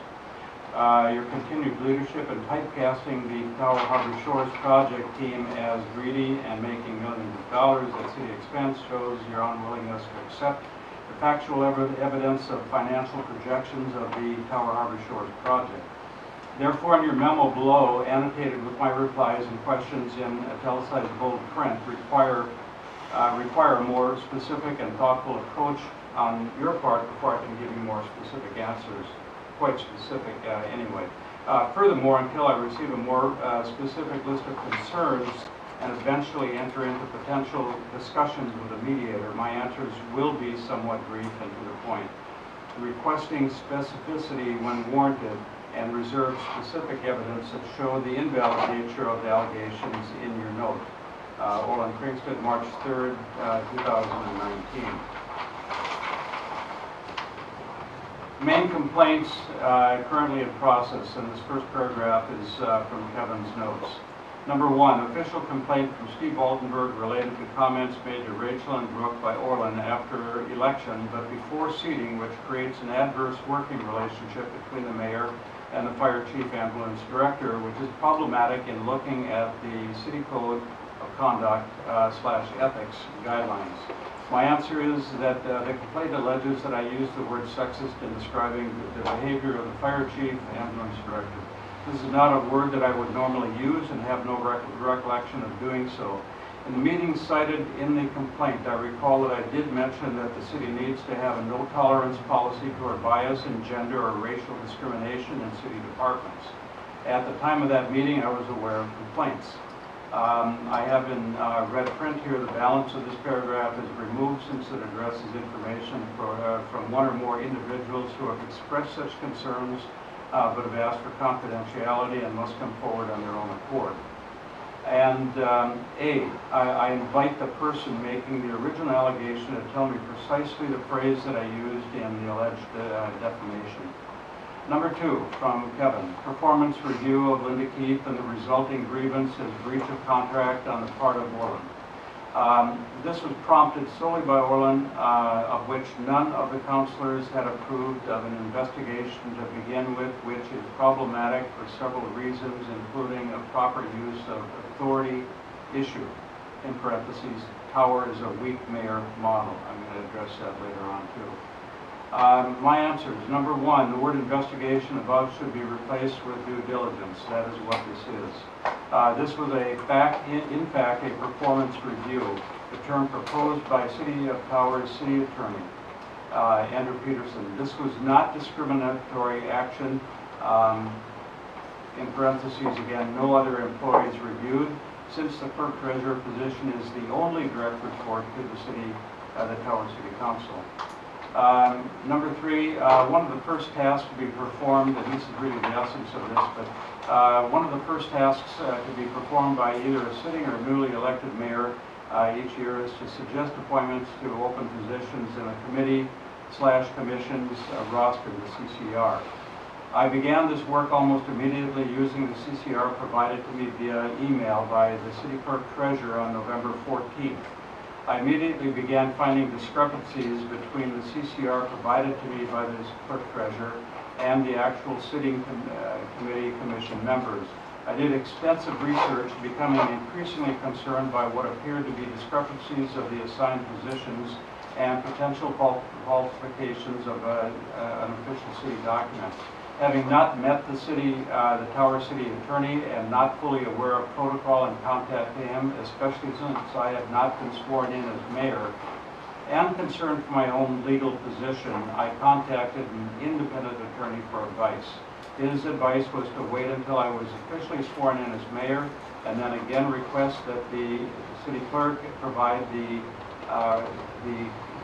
CCR, the roster, to all council members.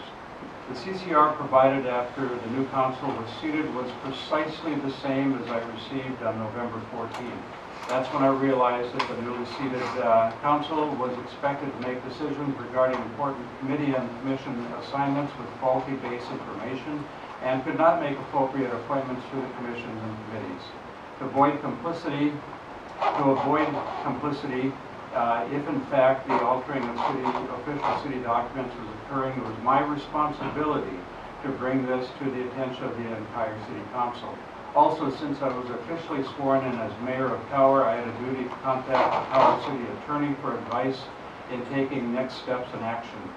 The outcome and results from this advice were the research packet that I provided to each of the council members, the city clerk treasurer, the union representative, and city attorney at the July 28th council meeting, and subsequent but not completed performance evaluation.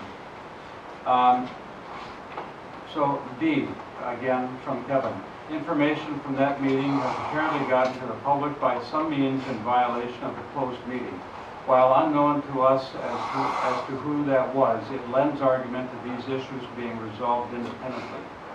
My answers: number 1, allegations and insinuations have been made, not least from the clerk treasurer's union representative, that I provided information that was released and discussed in a closed meeting. Most notably, that I provided reporting information to the Timber Jay News.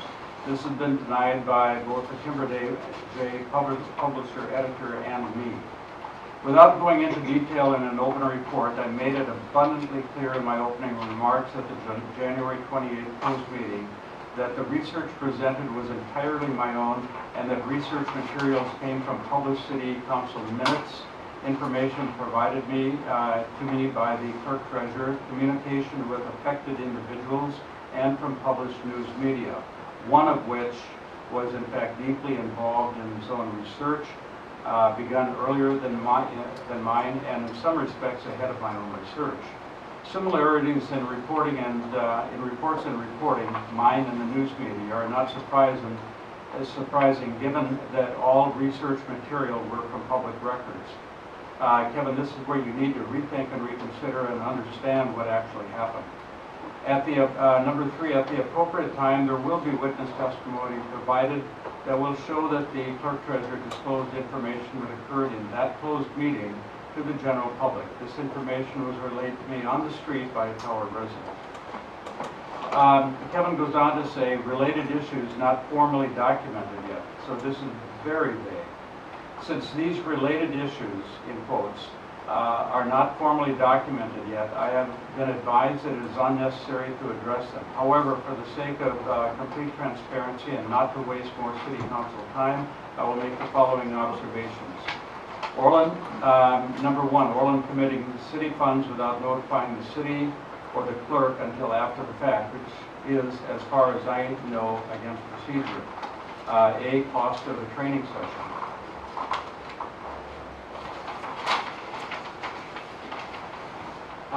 The League of Minnesota Cities offers, this is my answer. Number 1, League of Minnesota Cities, LMC, offers training traditionally offered to newly elected officials, which should have been communicated to the 2019 City Council by the Clerk Treasurer. It was not. I was informed after the deadline by a former Tower Clerk Treasurer after the registration deadline had passed. I quickly registered and then informed the Clerk Treasurer and emailed the invoice, which could have been denied at that time by the Clerk Treasurer. However, I was informed that such registrations needed to be made by the Clerk Treasurer. Therefore, I requested the Clerk Treasurer to register both me and Councilor Steve Abramson for a second League of Minnesota Cities conference at the state capitol. The first registration was an understandable quote, first infraction, but the second registration was done correctly. And then B from Kevin, called Peterson. My answer is I clearly and appropriately explained that in number 2A point II above. Number 2, Orland making demands of city staff councilors as if in a strong mayor model, i.e. direct control of the city staff, which is incorrect. Tower is a weak mayor model city, and despite giving advice to that effect by multiple staff and councilors, this has gone completely ignored. It has created an adversarial and hostile work environment which is against city conduct ethics. And I strongly disagree that I have caused any sort of adversarial and hostile work environment with the city. My answer here is this is incredibly vague and needs to be more specific, and Kevin, you're going to have to provide more specific instances. Number 3, Orland's conflict of interest regarding the harbor has still not been addressed despite Orland's claims. At the last knowledge available, the Harbor Shores office is still listed in Orland's shop, which means that Shores is still paying rent to Orland's business, which is a financial connection and conflict, and even if that information is out of date, the city conduct/ethics mentions even a perceived conflict is still something to acknowledge and abstain from participation in. It really doesn't make sense. But my answer here is that this is addressed in my introductory remarks on page 1. That's why that answer was so long. I have gone far beyond reasonable and required disclosure and divestiture of my involvement with Tower Harbor Shores. This has been done at great expense to me and my family. My only requirement for avoiding conflict of interest would have been to recuse myself from any vote pertaining to Tower Harbor Shores. However, I went a little far beyond that. Tower Harbor Shores has not been invoiced or have they been paid rent to Nordic Home North, doing business as Oakmac Properties LLC since 2017. Tower Harbor Shores materials have since been removed from the office by the current Tower Harbor Shores administration. Kevin goes on to say, overall, this creates a lot of ethical and procedural concerns that makes it very difficult for the council alone to decide upon without an expert in city governance that is independent of what is currently going on to weigh in with sound advice on what is proper action. This is the reason that I recommended an outside party to examine the issue in detail and come back to the city with recommendations so that no one single councilor is solely responsible for investigating or suggesting remediations going forward so that the council can start to move forward. My main concern as the whole of all of these is that the mayor's actions are exposing the city to potential liability for continually taking action on his own without the rest of the council, which to my understanding is not how we are supposed to be operating. This is why I also included item 3 above, even though it's not directly related to the 2 main complaints that have been filed already. It is potential liability that needs a governance expert to weigh in on that is not directly related to the city. It was initially my hope that the city attorney would fill that role. But it has been made clear that the city attorney intends not to get involved because of the current divisive nature of the council. My answer to that is that, Kevin, you need to request clarification from the city attorney. I and others would benefit to know who made this clear. Certainly not to my knowledge from the city attorney. And then Kevin goes on to say, the only reason that I've been involved in this is because as a member of the Employee Relations Committee, the initial complaint came to me. I looked into it just enough to confirm the complaint, at which point I tried to bring it to the council. Instead of wanting to bring light to the issue in a closed session where I could debrief the council while protecting any potential private data, I instead was confronted with suspicion and hostile comments for trying to follow procedure as best I could in the circumstances.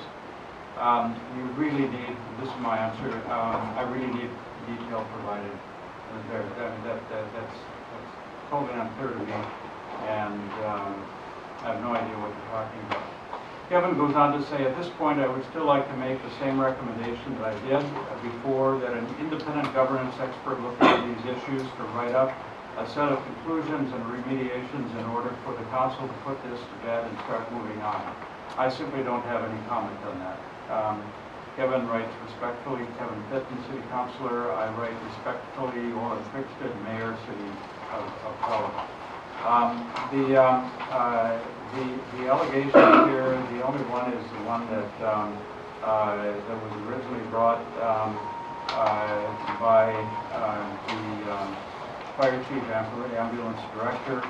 I simply I recall talking about issues in that regard. I have no recollection whatsoever of using the term sexist, and that's simply a word that I would have used. But if the person that brought it to the attention of whoever has the specific words that I used or phrase a word, I'd like to hear it. These other things are really a fishing expedition.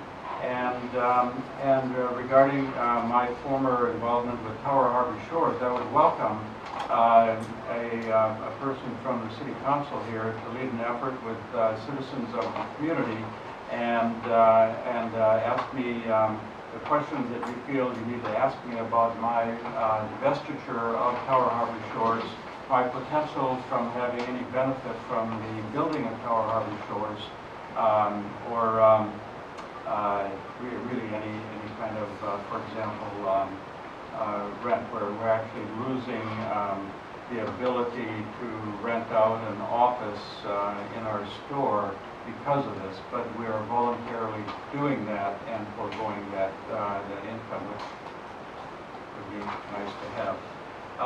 So if the citizens of Tower would like to form a small committee and review the information that I have, the developers agreement between, or the operating agreement, I should say, with the former LLC, I'm fine with sharing that information. I've already shared the financial information, spreadsheets, etc., with Mr. Fitton, and it should have been very clear that there certainly was no huge profit that was to be made by the Tower Harbor Shores. And for those of you that recall, when I originally came to town with the Tower Vision 2025 concept, that this was a concept to build Tower into a sustainable, economically resilient town, and that the projects that we do, as we develop them, would roll profit into new projects that would continue the redevelopment of Tower to make it into a model town for sustainability, which could be replicated with the other small towns around us. That is still the goal of Tower Vision 2025.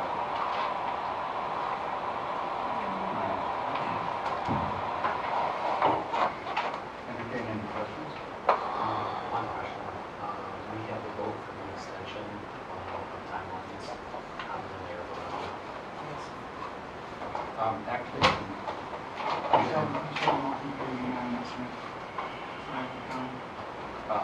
okay, that's fine. I have no financial benefit. I have nothing to gain financially from Tower Harbor Shores going forward. However, as I said, when we had our meet and greet for the candidates for mayor and the city council, I said that I was foregoing my position as Chief Executive Officer of Tower Harbor Shores and becoming the Chief Executive Cheerleader for Tower Harbor Shores. Tower Harbor Shores is a project that was originally requested by the council at the time, which was, and at the time the council and PETA were one and the same. They requested townhomes to be built. We put forth and I was the leader of that group at that time, we put forth a presentation to do that. And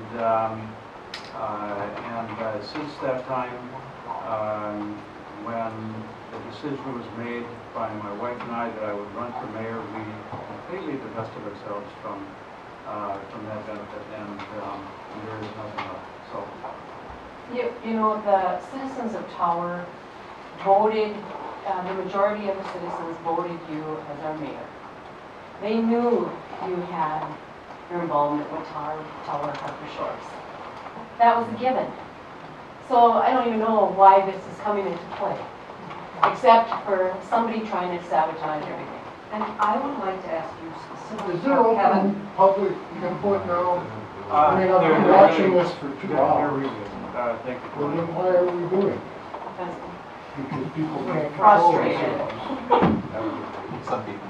Everybody's do his job. The thing is that this is again why I stressed so strongly multiple times to have this independently looked at so that it is not just one opinion or another. Because then if someone clears this and says, yes, that's perfectly fine, great. But as long as it sits there as a question, it's always going to end up being a question. And I could write a response to this. I could go back through every single point of one of these and keep going and keep going and keep going. But the reality of it is again, we're still at the same point. And that's the problem of this, is that it's always ended up being one opinion versus another opinion in lobbies. It's frustrating. It's unbelievably frustrating. More time has been spent on this than proportionally being spent.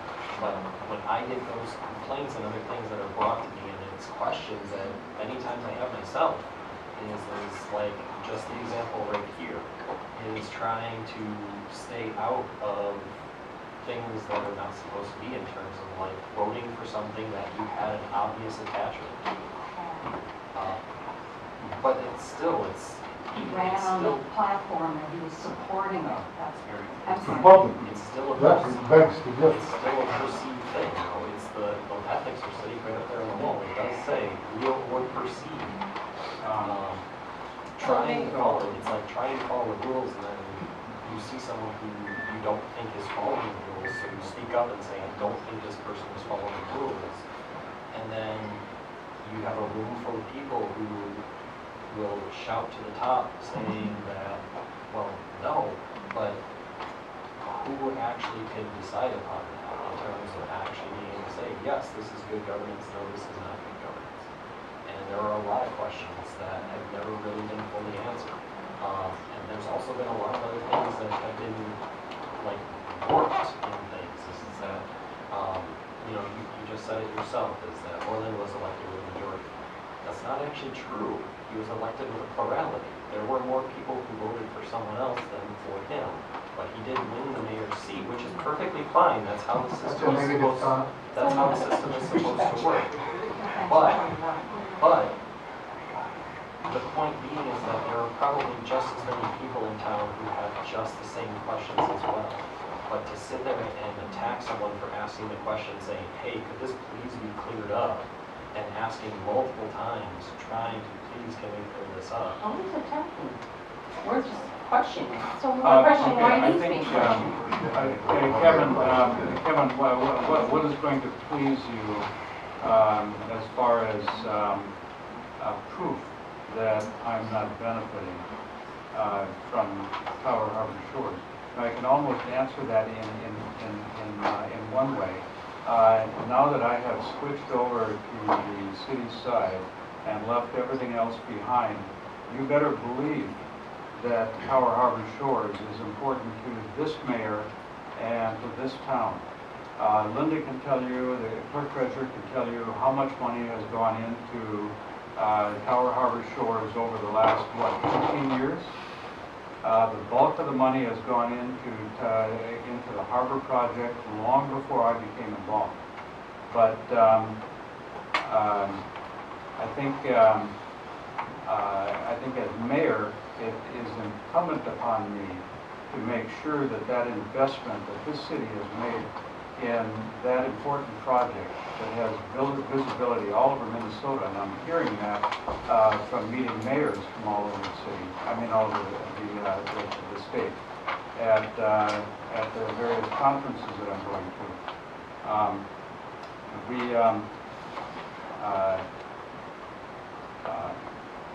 all have to get behind that project and make sure it's going to happen. If it's something that...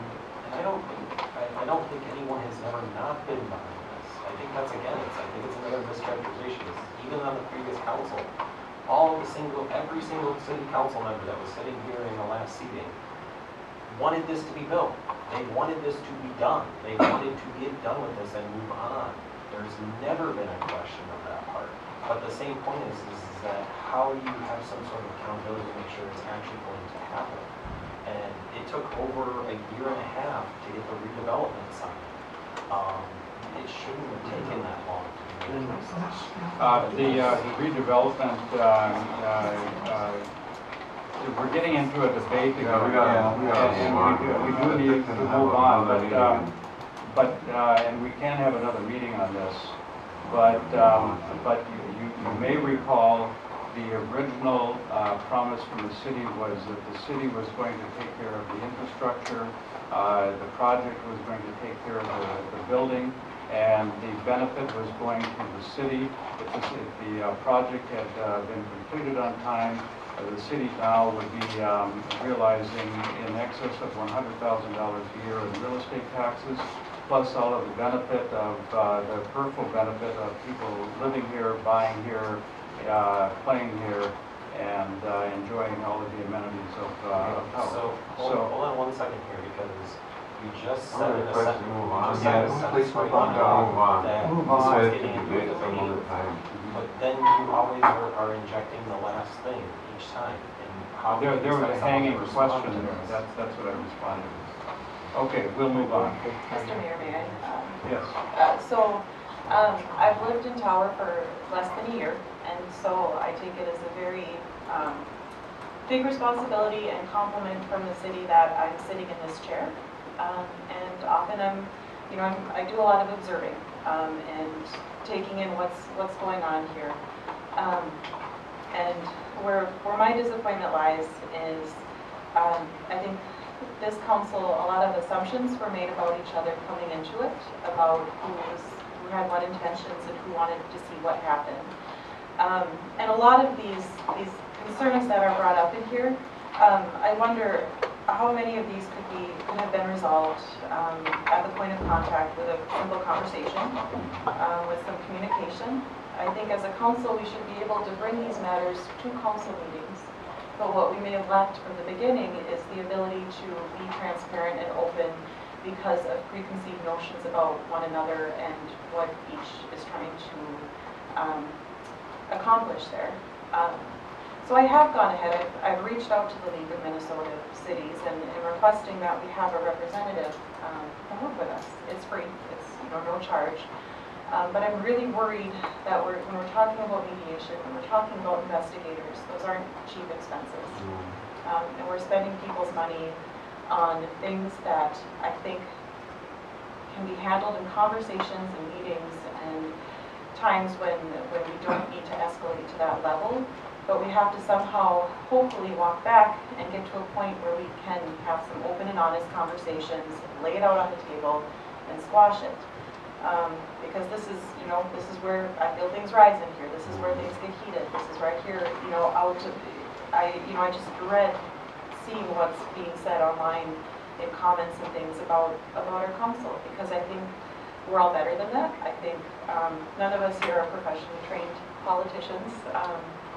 And so I hope we can step back and hopefully get some guidance from the league as far as how to better us as a council.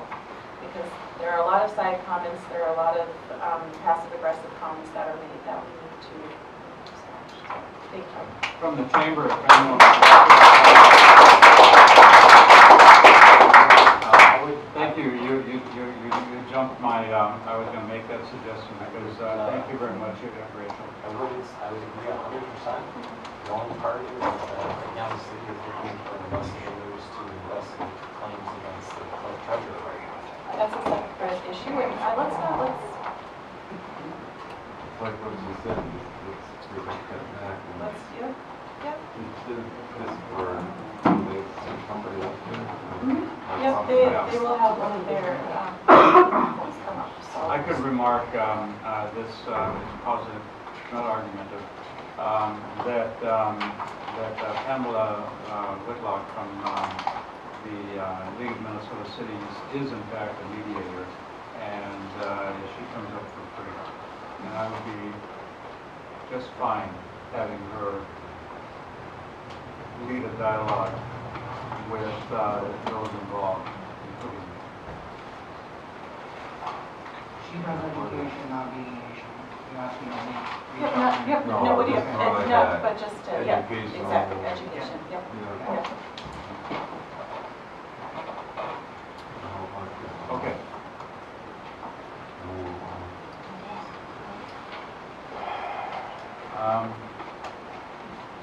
I believe we're down to So is she gonna set here and reason, or?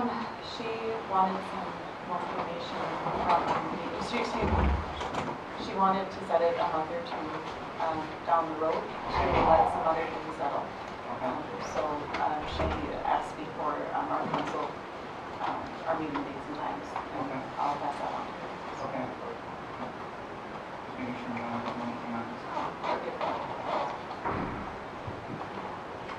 Okay. That's all I want to know. I'd like a little help here. We're finished with unfinished business, correct? We have, You have a 5.4?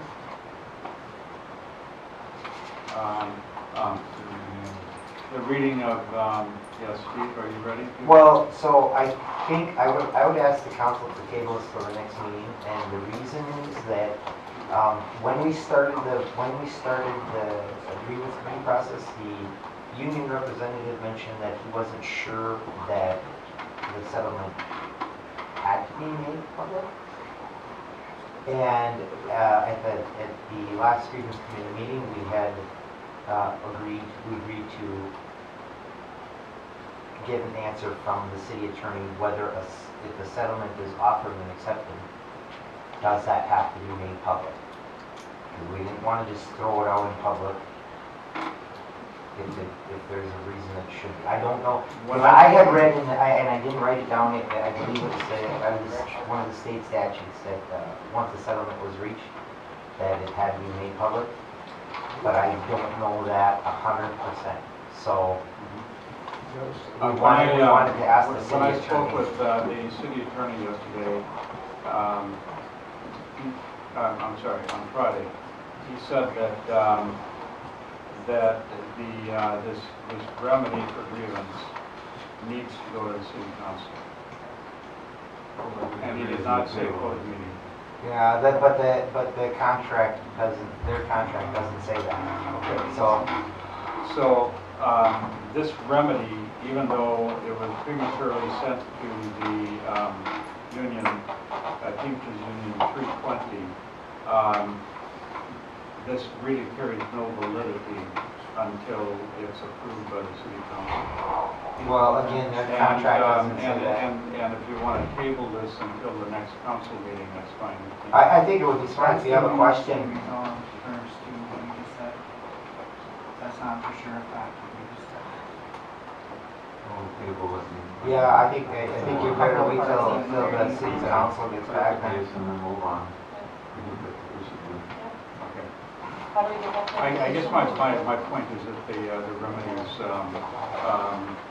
will sit there and not be acted until it's been acted upon by the city council at the next meeting.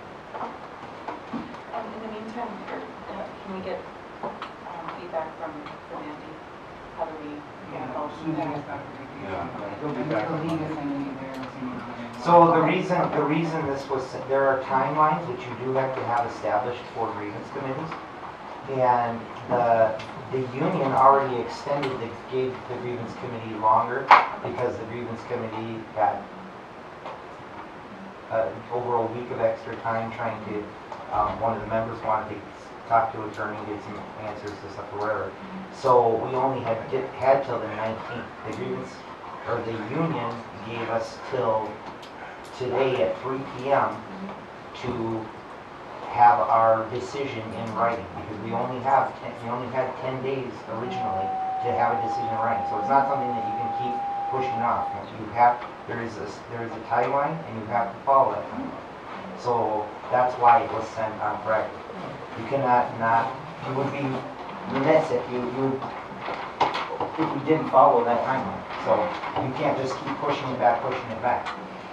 You're not allowed to do that. So that's why it had to be sent out. Whether there was no actions or any actions, we had to send in writing what the finale of this grievance committee was. Okay, and this grievance, this remedy was written by you and one other individual. Councilor Anderson and myself, yeah. And I mean, the deputy clerk sent out the email for the grievance committee meeting, and it was posted. So there's an email trail of that. Is there a motion To an email that wasn't active. Right, I don't know if she, I don't want to get into that whole thing now, but I'll look into that one time. So let's move on. Is there a motion then to not take action on this remedy for grievance until the next council meeting? I'll move on that motion. Is there a second? Support. Okay. Any further discussion? All in favor say aye. Aye. Opposed? You abstain? Motion carries with one abstention. I have too much screw on my agenda, but I think we're done with unfinished business now. Okay, moving to new business, 6.1, Lency Enterprises, change order 1.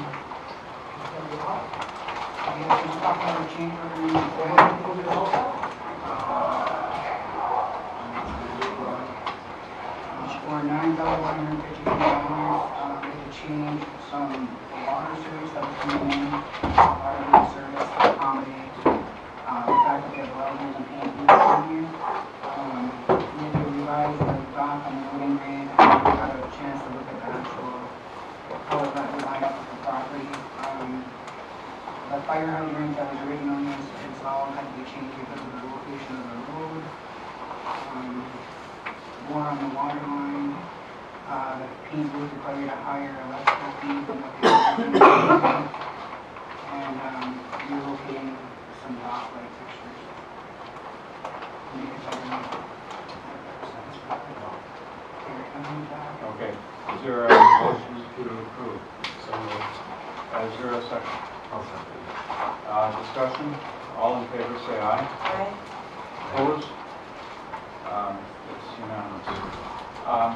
Kevin and Zach in there, if you want to take 6.3 on the rate.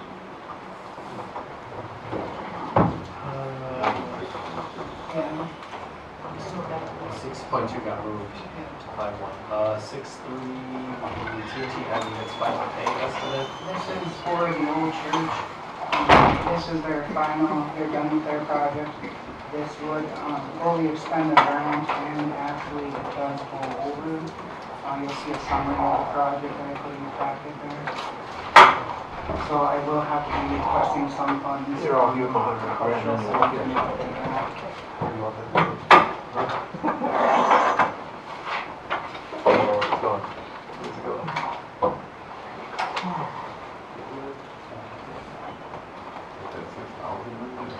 No, that originally the grant was for $268. The cultural center in their ad alternates, they knew they went over, so they gave me originally right off the get-go that 6. But that still leaves us. Isn't this supposed to change to 1,500 bucks? I will once you give me approval. Yes, you are right. Also, it's like 1,500. Oh, sorry. That change is $1,500. Yeah, they were one showing the change order for 1,500 as an engineering, and they did actually accept a bid that was slightly over what they knew they had. And all that in total then leaves this project at a deficit of $4,866.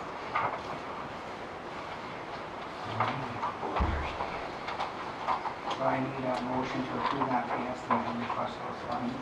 Make that motion. Do you have a second? Support. Okay, any further discussion? Hearing none, all in favor say aye. Aye. Any opposed? Motion passes. Dave is not present.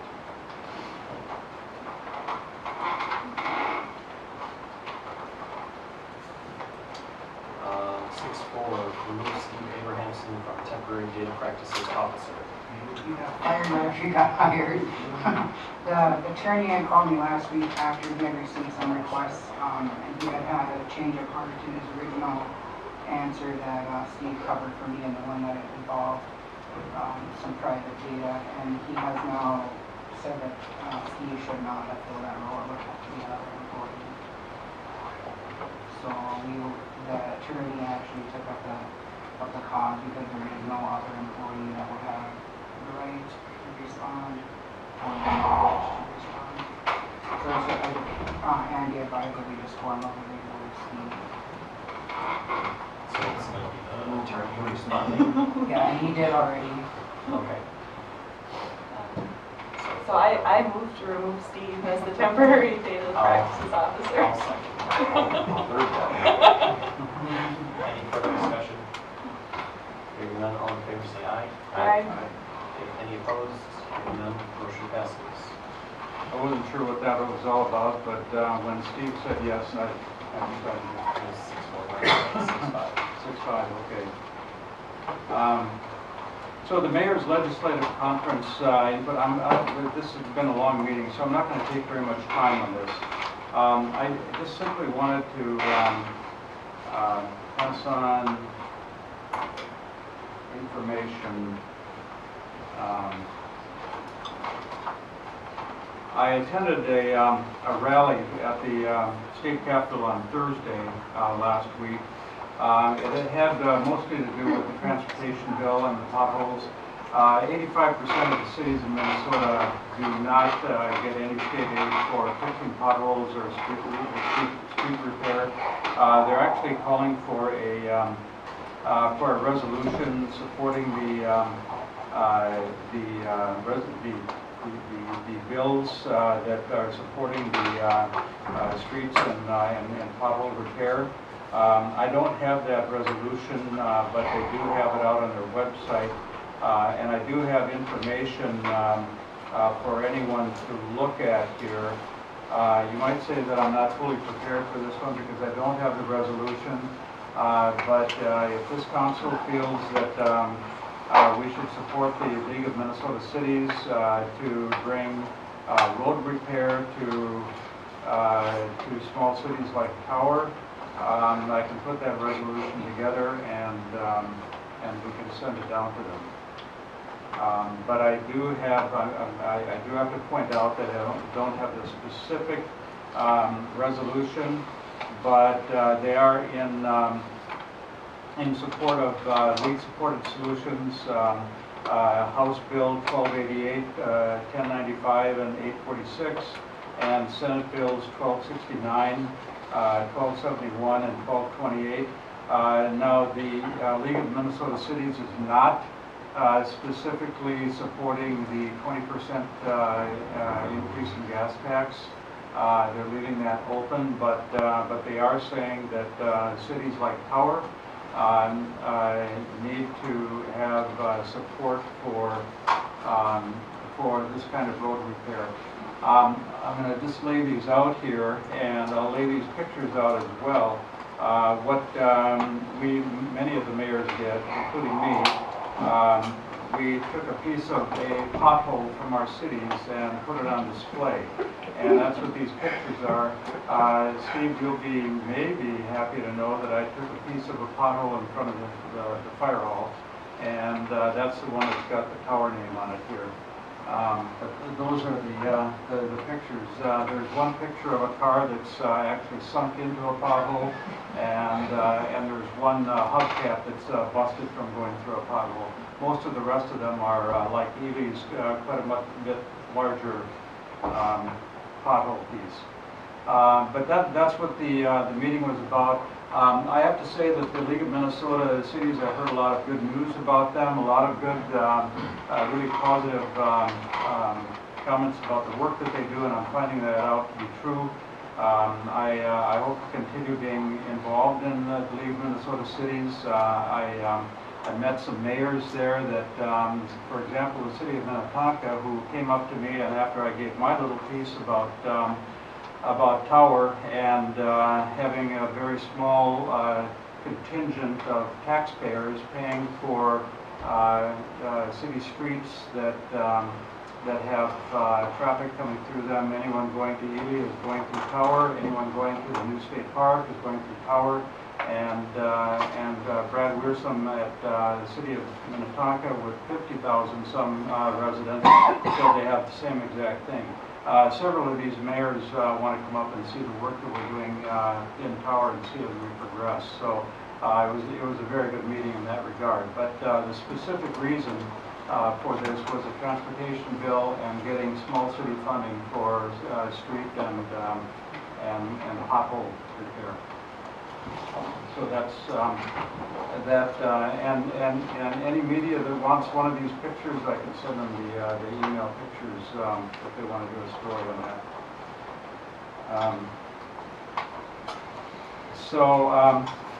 That's just simply a report. I could say more, but I don't want to take more time tonight. We're on 6.6 now, the monthly council meeting financial reports.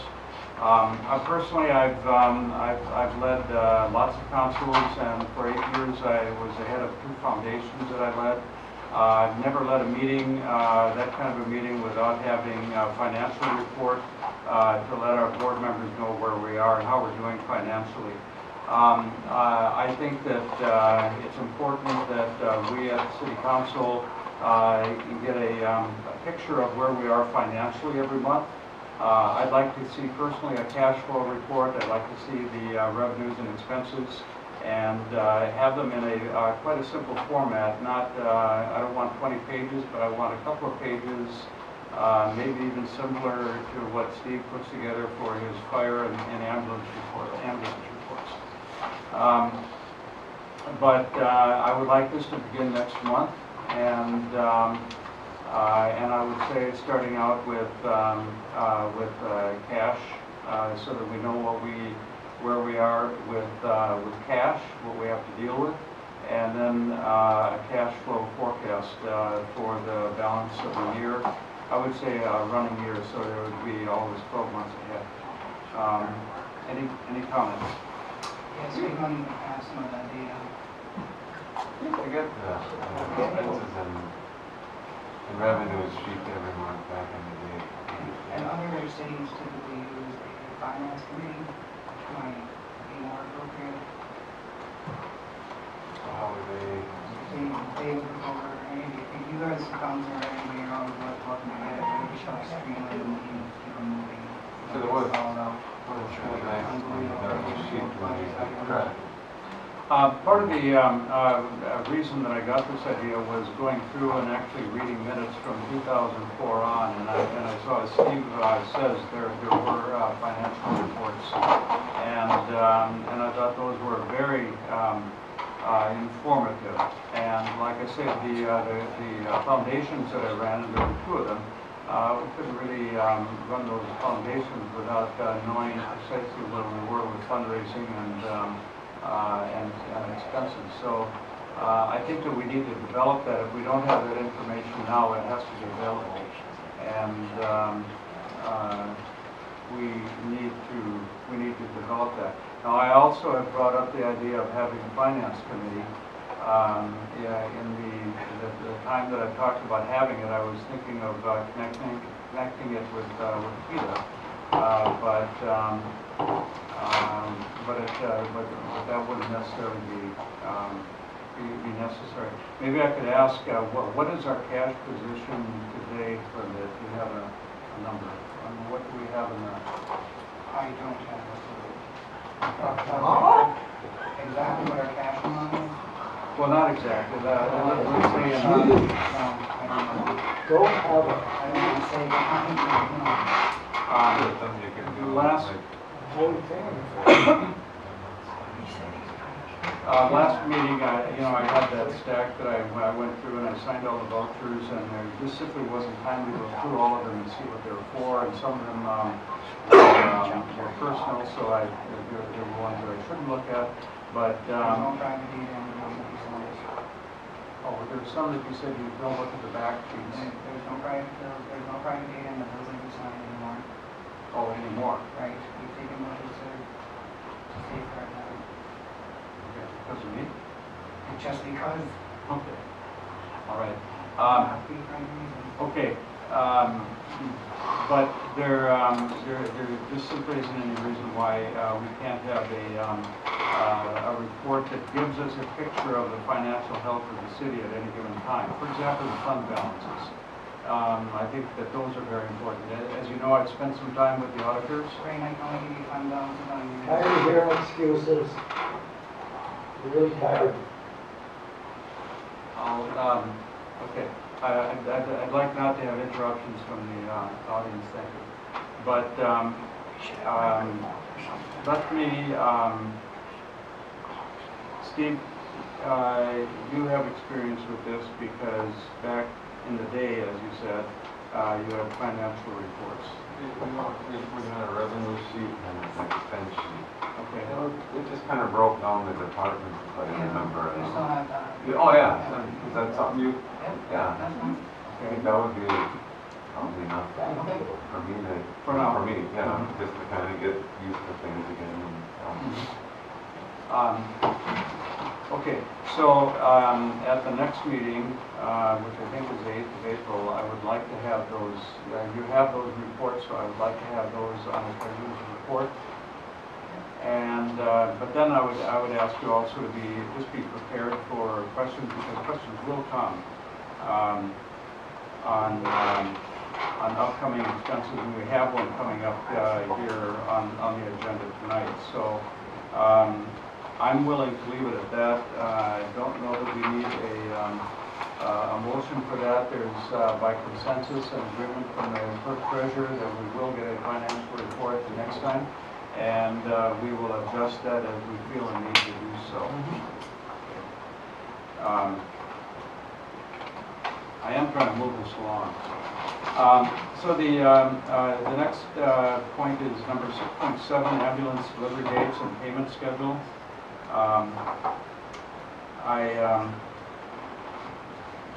Yeah, so we talked about this last month.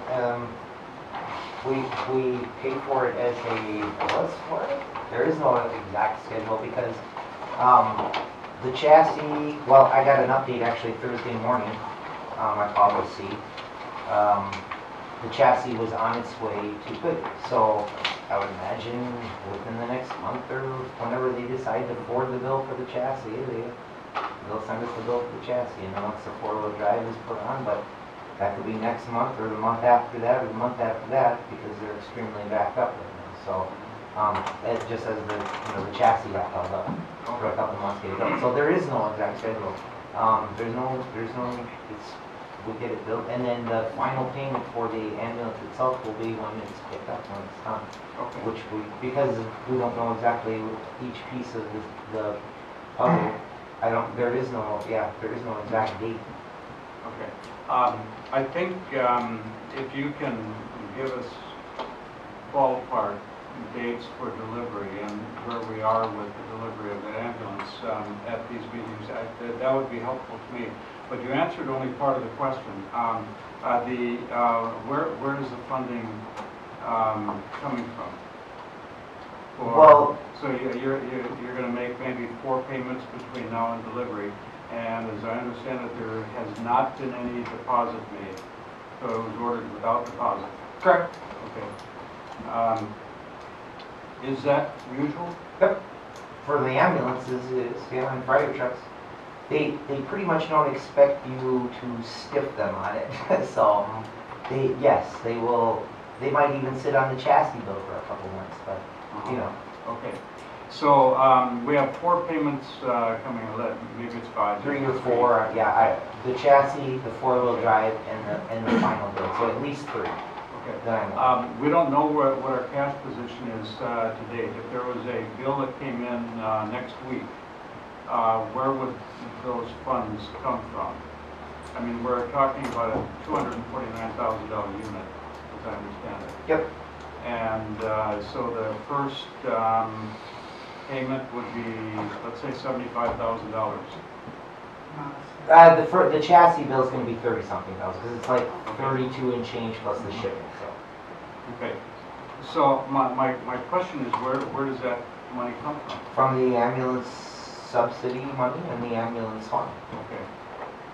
And how much is in the actual ambulance subsidy fund now, and how much is in the ambulance fund? Approximately $153,000 in the ambulance subsidy, and then another $800 in the fund. But how much cash? This is a question for you. How much cash is actually in the ambulance fund at this point? What do you just say? Is that much cash? That's sitting in what account? Tell me the ambulance fund. Okay.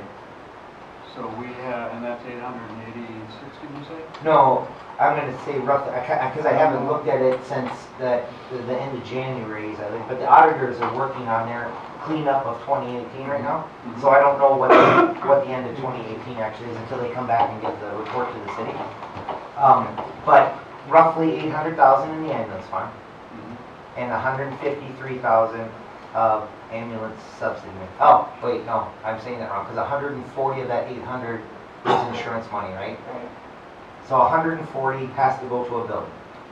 153 approximately is ambulance subsidy, and then the balance 140, so 660 would be in the ambulance fund. Okay. But I'm still not getting maybe I'm not asking. I don't have that. You're asking me like how much cash? Like if I went to the drawer right now and how much cash can I pull up? Yeah. I don't know because I don't keep track of the fund. He said 650. We have all the ambulance funds in there. Okay. Now, is some of that money been lent to other funds? Yes. Okay.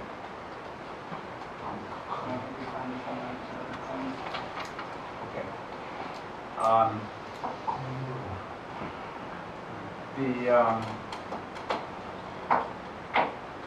First of all, and Linda, you helped me set this up, so I appreciate it.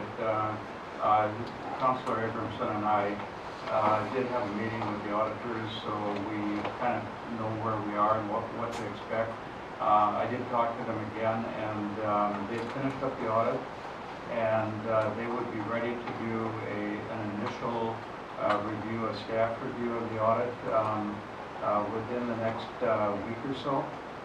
And I'm assuming that the staff presentation would be you, and I would like to be there, and I'm suggesting. I don't have a different presentation than you. It's all here.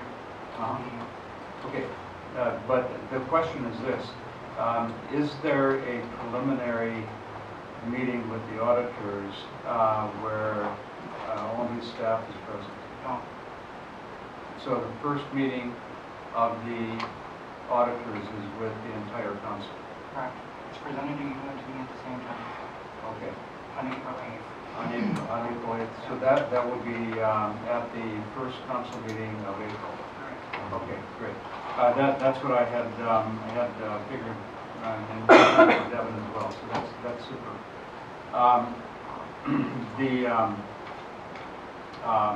In the interest of full transparency, and I'm getting away from the issue that I was originally asking about, but full transparency, I would like to schedule the first meeting in the first council meeting in the second quarter at the Civic Center. Because we're already crowding the small chambers that we have here, and I would like to be able to have the auditors give that presentation so that we have a full, transparent view of what the city's finances are.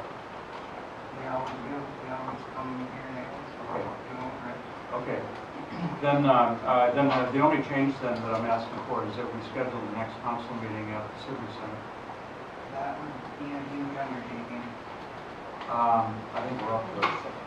You might be, but that's not the staff. That's a huge change on our part. How so? All of our stuff is here, our copiers here, our records are here, the stuff you just asked to have prepared is here. Steve, is there a copier at the fire station in the Not Civic Center? council packets. Yeah, but not, yes, it's not as good as theirs, so I'm not sure what they mean, but yes, there is a copy, but Okay. it's Well, not as we, fancy as theirs. I think we've got maybe 20 pages, times 5 counselors, plus the public packet. So we're looking at, 100 pages. I mean, I can print. Oh, I can print 100 pages, I don't know what she needs, but I can even print. we print stuff all the 100 pages time. on my printer now. So anyway, well, let me make that a motion. I would like to make a motion that because of the vitally important information that is presented by the auditors, that we schedule the April 8th council meeting at the Civic Center, and it's well publicized beforehand.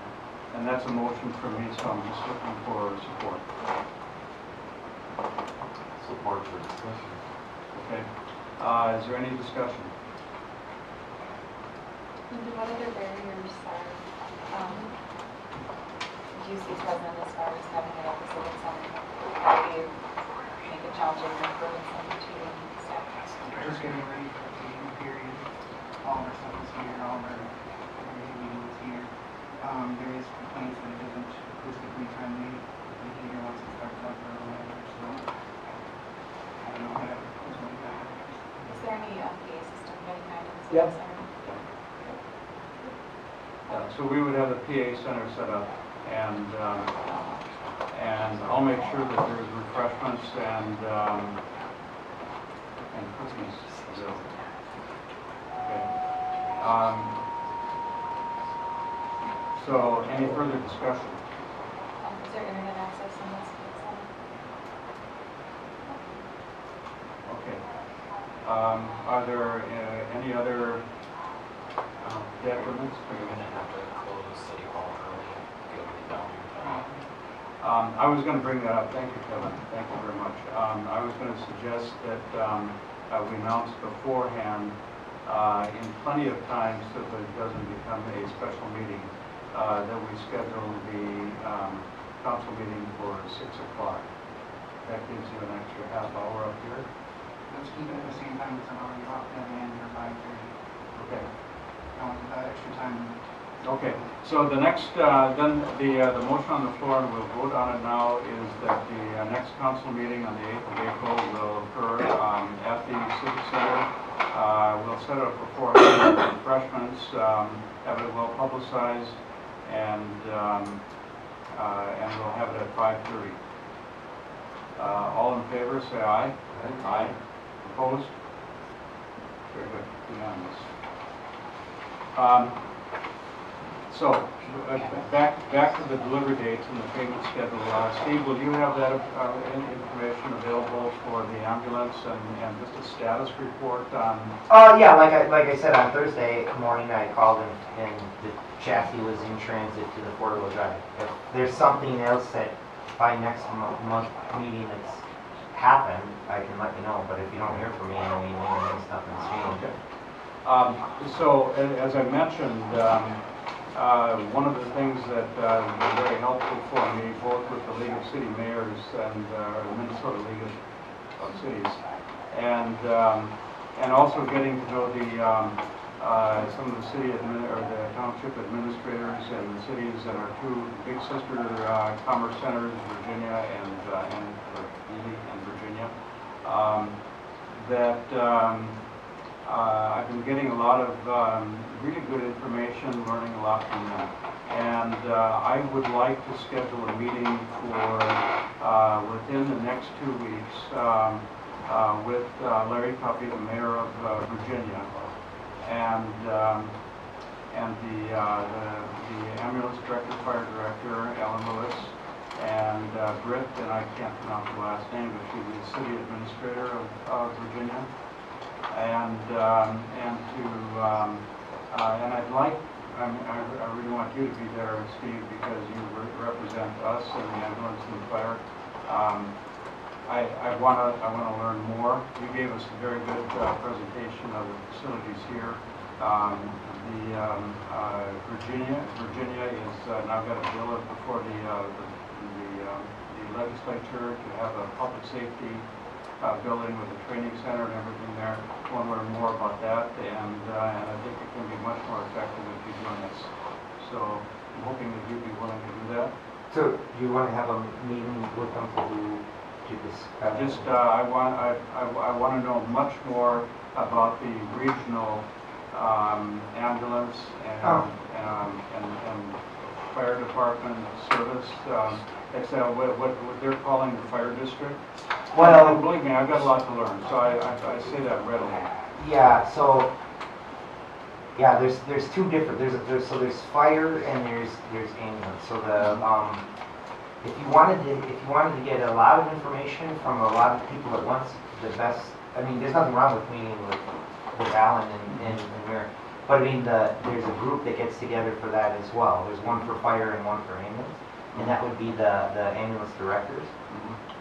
So if you wanted, like, that would be a good one to get a bunch of people all at once, or if you wanted to ask questions of a bunch of different people that are covering our region, that would be a good time to do it. But I mean, I can definitely go with you, talk to the mayor. I would like to make a further suggestion that because we are talking about medical services, I'd like to invite Councilor Beldo to join us as well. Sure. The more the merrier. Okay. Terrific. I think from what I understand, there's going to be more and more cooperation between the range cities here, and Tower really needs to be a part of that, or at least privy to that information. And with the knowledge that you exhibited in the tour that you gave us, it's vital that you do. Appreciate it. I'll set that up and give some dates so that I know when you're available. And of course, you're fairly tied up as well. Wednesdays, okay, perfect. Okay. Then on the 8th, when we have our meeting with the auditors, then we can also address the issues of the funds and the payment for the ambulances coming as well. Yeah, I mean, like I can't really tell you much about that because I get the same information you get. I just ask about like how much do we have and how much have we spent. So I'm looking forward to their report as well because I don't have any more information on the actual accounts what you keep asking me than what you do. another reason for having financial reports and determining what we need on a daily basis so that this council knows where we are and knows when there's going to be bumps in the road ahead of us, a month or two or three down. I've been in retail for a lot of years, so cash flow has always been extremely important for us as well. Okay, so that's 6.7, and it doesn't require a motion or anything. We've agreed by consensus, so we'll have a meeting with Larry Tuffy and company in Virginia, and Chuck Novak, by the way, has said the same thing. So I'd like to get together with him at some point, but we'll take one at a time. Terrific, thank you very much. So the last item is going to be the report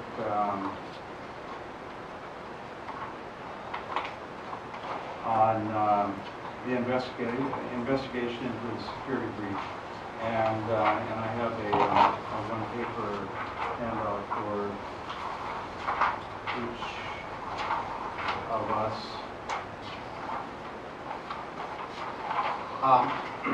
There you go. And I should be, I should also just very quickly explain. I probably wasn't very clear. At the last meeting, I talked about not having a report. I wasn't able to print it. The reason that I wasn't able to print that report, and the media had some fun with this, and that's okay, because I didn't explain it very well. But I was adding additional security onto my computer system and also onto my router, and had some issues with reconnecting the printers, and that's all fixed now. So I'm in good shape.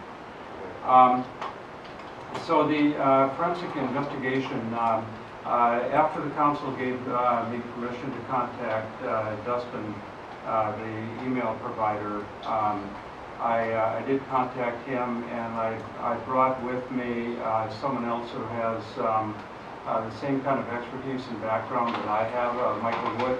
I haven't mentioned this before, but my long last years with Honeywell, I was information security worldwide for Honeywell's voice and data network. I had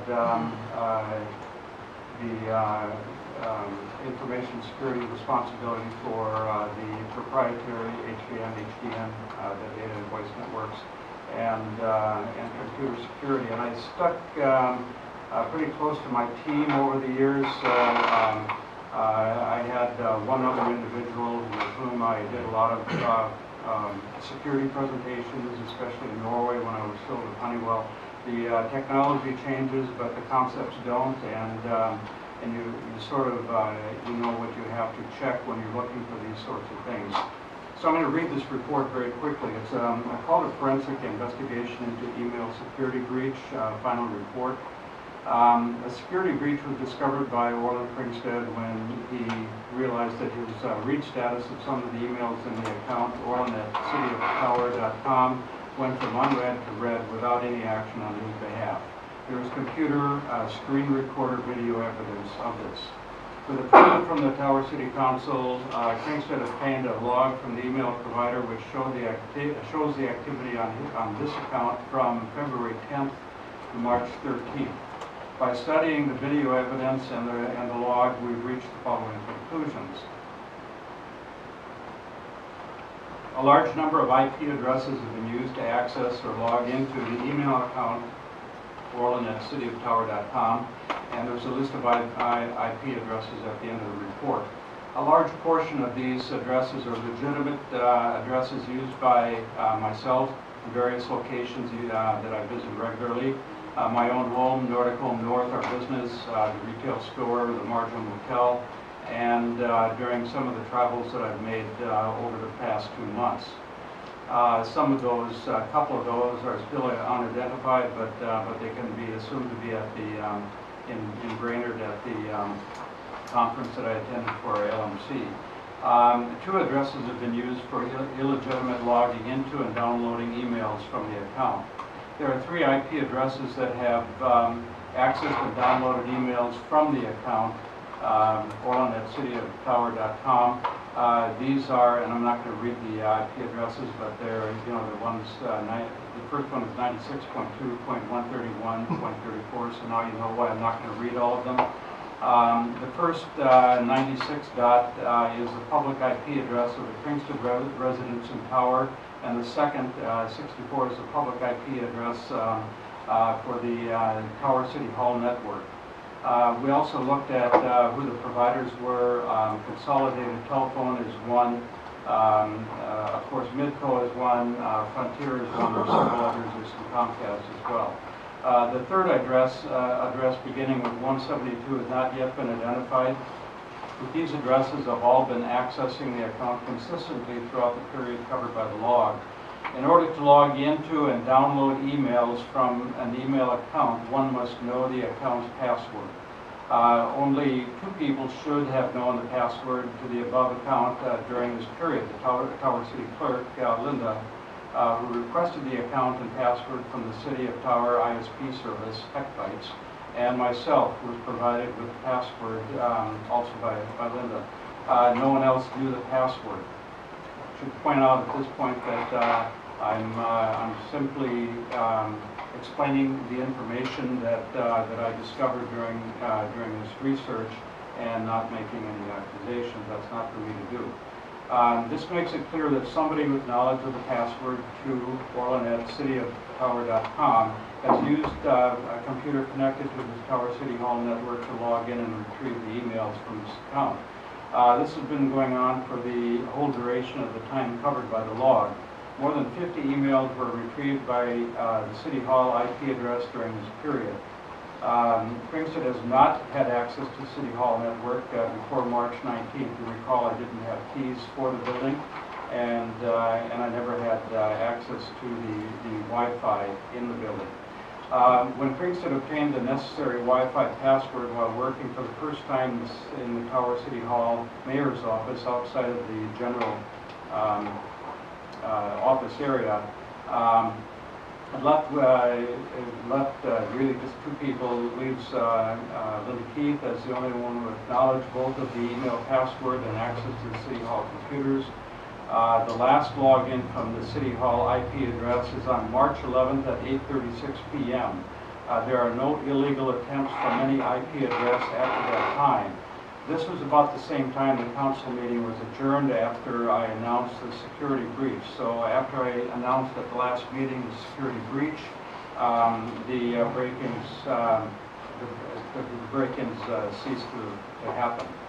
The third IP address that's been downloading emails from the account, 172.76.36.84, has consistently been logging into the account throughout the log period. A few emails, we found 3, have been downloading from this address, specifically on February 27th and March 1st. This address, which is on a Frontier connection, has not been identified. 2 other IP addresses which would be of interest to identify are, and I mentioned the IP address again, used on February 13th and 16th. And I list some more IP addresses used on February 14th, 26th, and March 5th. They're both located in or near Tower. Both of these addresses have logged into the account over short periods of time but have not been found to have actually downloaded emails, simply accessing the account. The underlying evidence for this report can be made available on request. So we have all of the screen recordings, we have the download logs, all of the information. There's also a listing here of the IP addresses which have been used to access my email account. And the last one I actually pinged, we set up a ping trap on my colleague's computer, and that was this past weekend, or past week, when I went to my daughter's home, and she wasn't home, but I went into the driveway, got on her internet, pinged the email address, and one of the unknown IP addresses was determined to be hers. So there are several IP addresses that I have downloaded my email, but I have not been determined yet. I can't carry this any further. The individual who did most of the research has been teaching computer, actually internet and server security for about the last 25 years. We're very close, and I trust his ability. And I've also vetted much of what he has uncovered with my own research. I didn't know where to go from here. I really couldn't carry this any further, so I called the city attorney, Andy Peterson, who said that he could not go any further with this either. Doing this kind of tech or cyber research is something that's not in his purview, and he recommended that I contact the county attorney, Mark Rubin. And so I contacted Mark Rubin, and Mark became very interested. He asked me to hold on to the information so that his investigators could have it. And at this point, I don't know where it's going to go, but it's been assigned to 2 deputy sheriffs, one of whom has cyber experience and knowledge. So the saga is over as far as the break-ins are occurring. I found out from Dustin, the email provider, how to change my own email password. I passed that on to City Hall to Terry, and she sent those instructions on to all of the other council members so that they can protect their passwords as well. I leave it up to City Hall to pass that information on to any other city employees who want to make sure that they protect their email as well. And that's as far as I've come at this point, but I expect that I'll hear back from the county attorney sometime in the next week or two. As I say, there are several IP addresses that I'm not able to ping, but with the subpoena of the researcher, whoever's doing the investigation will be able to do that. That's the essence of the report, and I can take questions from the council.